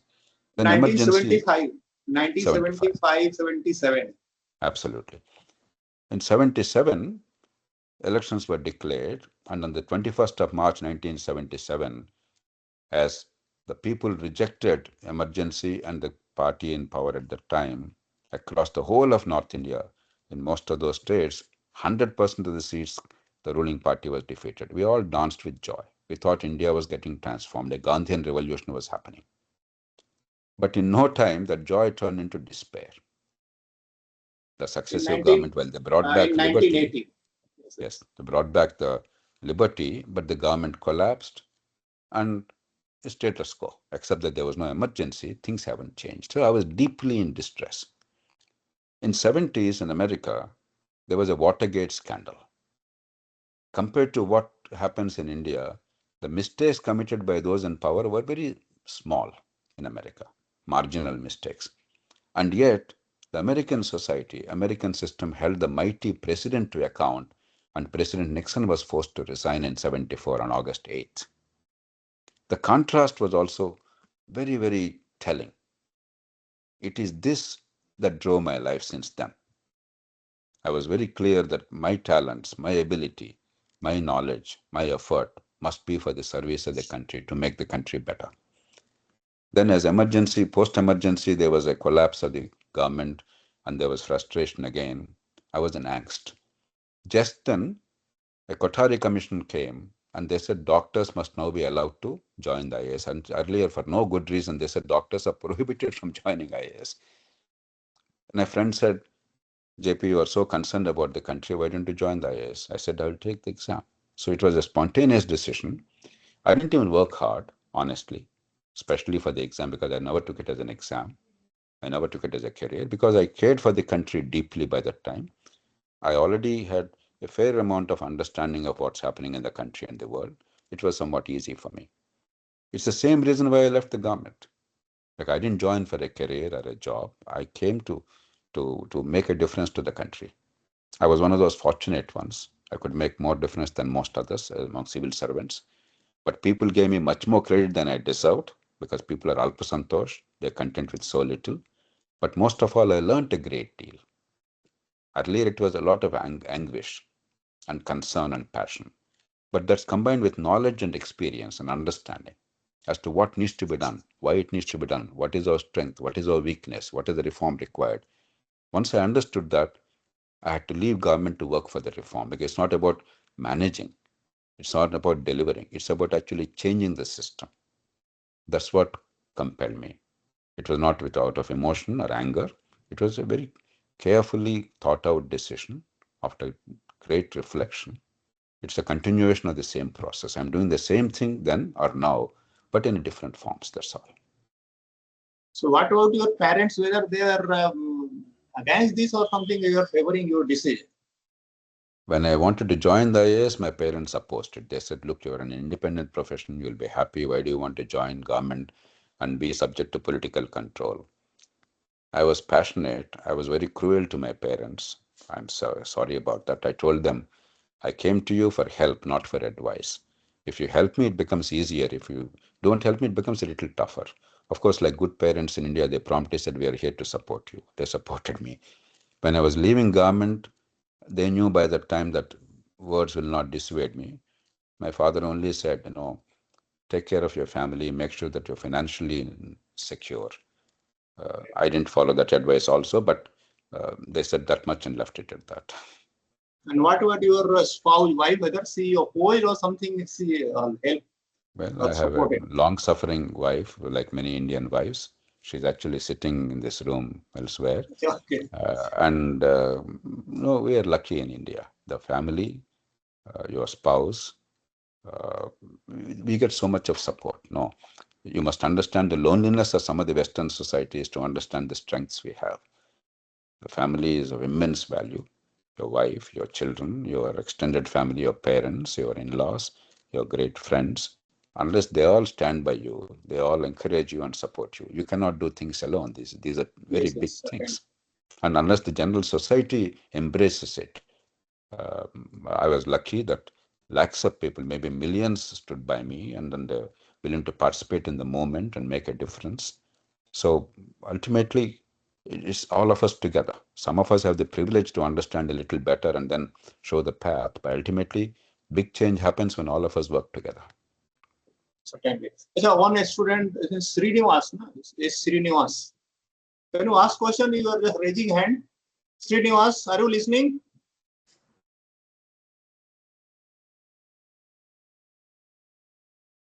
Srinivas.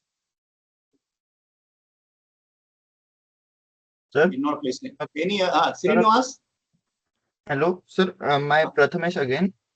Yes, okay. Sir, a Prakash. counter question that just curiosity that can the system be changed being in the system? There is no one path, Prathamesh. Those in the system, obviously there are limitations, but there are opportunities because you have real power, though limited power. So within your power, you can still make a difference.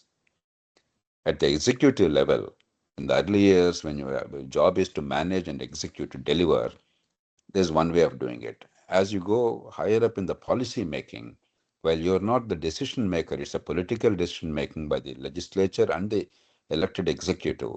You are an important cog in the wheel. Your arguments, your experience, and your advice, it matters a great deal. So it depends on the level in which you are. But the fundamental change in the system cannot be through bureaucracy within the government because you are there to deliver and help policy making. You're not there to transform. That's not your job. Your job is to work Sir. within the system. So when you have to overcome the systemic constraints, then you have to act as a citizen or as a political leader. Yes, sir. But at every level, you always have an opportunity. Supposing if a civil servant does not utilize the opportunities available and does not make a significant difference, why should he be listened to? If today a lot of people give me some respect and I have credibility and we could accomplish some things, it's because your talk is not empty. You have done things. People have seen them. People have benefited from them. People support you. People trust you. But is it enough to bring about big change? People used to eulogize me and put me on a pedestal while I was in government. I always used to tell them, I'm accomplishing only 20 and 25 or so on the scale of 100. Because others are doing only 5 or so, 25 appears very big and you are praising me sky high. But I'm looking at the 75 that is not accomplished. So you must take confidence in what you're doing. You must also have the humility to recognize how much more needs to be done. Yes, sir. So at every level, you can make a difference. From 5 to you can bring to 25. From 25 to 80, that requires systemic change. That's not your job as a public servant, unless you're an elected leader. Yes. So what is your plan now? Since you have established one party, in Lok Satta party, I just seeing that. So through this party or by your intelligence, what you are planning for this future of this country, See, development of this our country? main work was through Foundation for Democratic Reforms. It's a think tank, it's an advocacy body, and almost all the accomplishments of Lok Satta movement were through Foundation for Democratic Reforms and the citizen action, non-partisan, non-party action through Lok Satta movement. At a certain stage, 10 years after we launched the movement, we felt that the political system is responding up to a point but not beyond. So we felt that probably 10% of Indian people are ready to vote for change. I know 10% of vote will not give you power, will not make you win, but that is enough of strength, that is a leverage. We can use that as a lever to persuade the major political parties to change the systems. But we were not getting that support. Unless there's a vacuum created or something else happens, there is no 10% support for genuine reform in India yet. They support it mentally, emotionally. Maybe there is 20-30% support, but that being translated into vote, we are nowhere there. There are many factors for that, many reasons why it is that way. Our electoral system, the political culture, the political party structure, and the failure of local governments and therefore the dependence on political parties. There are many reasons. I don't want to go into those complex reasons, but that's the way the reality is. Once we realize that, we are no longer contesting elections. So while a party exists, because once it's created, party continues, we are not electoral, we are not competing, we are not contesting elections. So the work is essentially in a variety of ways, generating public movement, doing a lot of research. You have seen there are a lot of insights that I try to communicate. It's a product of research, product of experience, understanding. It doesn't come from thin air. And then advocacy, then mobilizing public, then public communication, using your credibility, because Lok Satta movement has tremendous brand image. There are millions of people who understand and follow. Many people, lakhs of people who are members and they work for the Lok Satta movement. We have traction, we have credibility, and we have credibility across the spectrum. I don't use vulgar language. I don't abuse people. I don't take ever partisan position. And we systematically pursue goals. As I mentioned, there are fundamental political and governance reform goals, but they will not be accomplished unless the economic growth is now in the right place. Therefore, a lot of my work now is about education, about healthcare, about public finances. How do you make sure that there's sustainable growth through prudent public finance management, because there is too much of emphasis on short-term welfare at the cost of the long-term growth? How do you balance them in a politically acceptable manner within the constitutional boundaries? Then growth of small towns, because unless the large number of unskilled people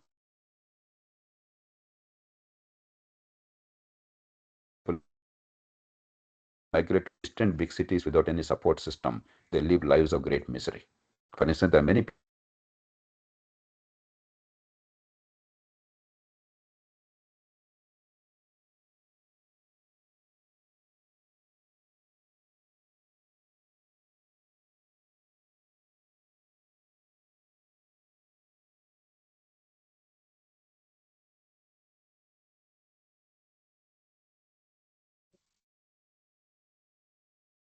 close to their home, in situ urbanization. And similarly, overall urban management, our cities are becoming very difficult to live. Traffic management or basic amenities, flooding with even minimal rainfall. There are all kinds of challenges. Unless we address them, the country is in danger. Rule of law, we today address some of the issues. Agricultural transformation, and addressing the challenge of corruption and service delivery. So these are the issues we are focusing systematically. Not talk alone, but a lot of research, a lot of advocacy, a lot of coming out of the models, and then persuading the political parties and governments and the bureaucracy, and pushing for change in the country. So I'm telling, sir, whether the people's interest, because so you are telling education. Certainly, education is very important. Whether education and thinking of people can change this thing. Absolutely. Achha, second one, a student is asking was Amit Sharma. Amit Sharma is writing, sir, a current situation of our nation youth society point. He is writing, a current situation of our nation youth society point of view, how these 5 words like consciousness, innovativeness, taking initiative, perseverance, and the problem solving benefited for the changing system of our nation. Can I repeat, sir? Yes. I am telling, sir, a current situation of our nation youth society point. He writing the current situation of our nation youth society point of view. How these 5 words like consciousness, innovativeness, taking initiative, perseverance, and problem solving benefited for the changing system of our nation. Okay, thank you. If you don't mind, let me make it the last question, and I'll conclude, because okay, this actually is a nice segue to some of the points I may like to make in conclusion. The trick is to recognize that individual goals and the collective good, they go together. Somehow we are seduced into believing that if you want to do something good for the country, it has to be at the cost of your personal life. It is unsustainable and it is wrong. Because what is public good? When you're trying to pursue public good and improve the country, what are you trying to do? You're trying to improve the quality of life of everybody, promote harmony in society. Now, how can you negate life in order to improve life? So the key thing I would like everybody to reflect on this and take home is, the challenge is, how do you combine your personal goals, your success, with public good? Because about 80 to 90% of what you want in life are in your hands. What you study, which profession you pursue, which business you take up, which knowledge you acquire, which skills you acquire, how you invest your money, where you live, whom you marry, how you educate your children, or which hospital you go to. These are all personal decisions. But there are 15-20% issues which are critical for your life, but they cannot be decided by you alone. The traffic on the roads, The system of law and justice today, we discussed it. The kind of school, how it's generating education, or the hospital, how it's functioning, or the parks in front of your house, or the potholes on the road, or 100 other things, the water supply quality, the mosquitoes in the streets, you can't control merely at your home. They're outside your control. The trick is recognizing that they require collective effort. Because no matter how rich and powerful you are, the Dhanbad, the IIT, Indian Institute of Mining, bright kids, tomorrow many of them will succeed very well. They make tons of money. They ascend up the corporate ladder and reach the peak positions. But no matter how rich and powerful you are, no matter how grand your home is, the mosquito that bites the neighborhood urchin is also going to enter your home. You cannot protect yourself all the time from mosquitoes. It will also bite you. It will transmit either dengue virus or chikungunya or malaria, and you too will suffer. Because you know what? Mosquitoes are truly socialist. They don't recognize your rank or your position or your status or your money. They treat you like another human being. So unless you also look at the collective good and fuse the individual goals with collective good, you're not being very practical. There's nothing more than this. It's a practical thing. The second broad point I'd like to make is, you live in a fantastic age. You may not recognize it. You see all the problems. But the world has never been better than today. Faster growth, greater opportunity, greater access to technology, better quality of life. They're all much more available today than ever before in human history. You live in a fantastic age. Things that were impossible just a generation or two ago to most people in the world today are available to everybody easily. Therefore, big change is possible, better than ever before. Be optimistic about the future. The world is getting better and better. Yes, there are many bad things, but the world is getting better and better. What you need is optimism, knowledge as leverage, and application of knowledge for problem solving, and acquiring the skills necessary for being a part of the solution. And you were studying in one of the finest institutions in the country. IIT itself is a brand. And you are privileged. Your parents have sacrificed a great deal to place you where you are. And most families, I'm certain, it's your parents' sacrifice, their dreams and their inspiration, their encouragement that brought you here. Make the most of it. But remember, there are many, many people who don't have that privilege. They may be as bright as you, because the circumstances at their birth have not given them the opportunity. They're languishing. That's not a fair society. That's not a just society. Most of all, that's not an efficient society, because talent lies everywhere. If you're only harnessing the talent of 10 or 20% people, you're not harnessing 80% people, obviously you will not do as well as you should. All of us are paying the price. So individual goals, collective good, a sense of optimism, a recognition that you live in a world of immense possibilities, more than ever before in human history, and leveraging your knowledge, your skills to become problem solvers. Once you have that approach, it doesn't matter whether you get into civil services, whether you get into a profession or management or something else, you will make a huge difference. You will succeed individually, you will promote collective good. And I hope all of you will have that satisfaction of individual, professional, personal success, and the satisfaction as citizens and as human beings of making the world better around you. Make the most of the opportunities available. Have a wonderful life. I wish you all the very best. Thank you, sir. Thank you. You have given 2 hours time. I'm very much thankful that in spite of your lot of engagements, you've given the time for the students of Indian School of Mines, IIT Dhanbad, and also influenced by your actions and decisions. I think, do you have any email or any contact numbers, or I want to just talk when in any time? Yes, I think Nagaraju, who reached out to me, he knows. drjp Loksatta, single word. drjp, Dr. JP Loksatta, single word, at gmail.com. Good evening, you can sir. reach out to me. There's also a website called fdrindia.org. FDR India. Good evening, Single sir. word.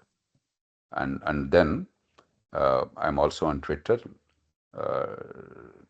JP underscore Loksatta, I think is the Twitter. Just let me see my, I forget what it is. I think it's JP underscore Loksatta. I have about 1 million followers there also. I infrequently tweet, but I never get into partisan battles and abuse, but I try and communicate serious issues which are productive. So you can reach out. Email ID JP underscore Loksatta is the Twitter handle. JP underscore Loksatta. JP underscore Loksatta. Good evening, sir. I can sir. Good evening, sir. The time is getting over. It is 2 hours. Sir, in 1 minute, sir, ask any question. Sir, just a minute. Sir, I am Nagaraju. I am the current coordinator of UDAAN. Yes, sir. Sir, I can provide the contact details of JP, sir. Yeah, please do, Nagaraju, and thank you very much. Wish you all the very best. Yes, sir. Thank you, sir. Sir, just a minute, sir. I want to share my personal feelings with you right now. Sir, sir, I want to share my personal feeling with you right now, sir. Oh, please go ahead. It's a 1 minute. Sir, like, to be honest, I'm very delighted that I could make this event out with you, sir. I was brought up by listening to your videos on YouTube. Like, my mama and my Pini are very huge fans of you, sir. Like, when I put your poster of this event on my WhatsApp status, both of them applauded me and said, don't forget to practice twice or thrice if needed. While speaking to, you are speaking to a high-end individual, so be grateful and thankful to him. And it would be it would seem like an exaggeration if I mention that I'm a huge fan of you, sir. Like, I only admire 2 people the most in Indian bureaucrats. One is Dr. S. Jayaprakash, the current External Affairs Minister, and other is Dr. Jayaprakash Narayan, that is you. So good. And I'm very delighted, sir. And finally, sir, on behalf of UDAAN, the wisdom, on behalf of UDAAN, I would say that the wisdom you have shared today will undoubtedly resonate with all of us, especially our aspiring students as they pursue their roles in nation building. Thank you for dedicating your valuable time to address our community. And I also like to extend my special thanks to Professor N.K. Singh, Faculty Advisor UDAAN, the Career Club of IITISM Dhanbad, for his continuous support and encouragement in organizing such an enriching youth event. And a very big thank you to wonderful audience for enthusiastic participation and thoughtful questions. Thank you once again, sir. Thank you, Nagaraju. Wish you all the very best. Thank you, sir. Thank you, sir. Goodbye. Thank you, sir.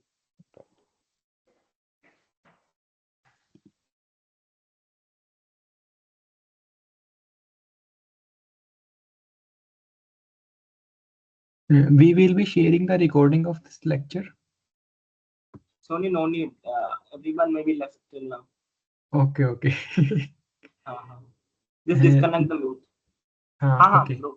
You want to share something? Who are here, I want to say that please subscribe to YouTube channel of UDAAN. We will be sharing the video. कौन है इसमें? अरे Kritika ma'am है. Good evening, ma'am. Good evening, ma'am. ठीक है, सही बोल रहा है, बोलने दो, लेकिन कोई है नहीं. हाँ. मतलब there are 30 people around they attended. But the session was really good. Like, whatever, when I joined, whatever I heard, he said really big things, great things. Sure. With Amit Sharma and Mahendra, you can leave. They can leave. Even I'm leaving. Okay. Sir. Yes, sir, I'm listening.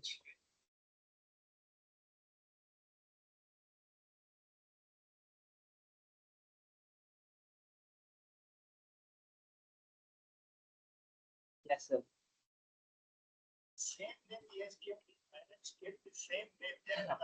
Yes, sir.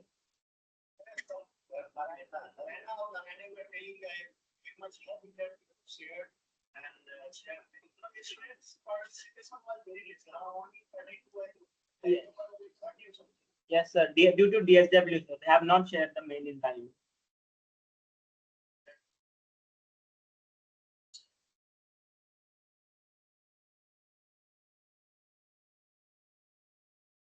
Yes, sir.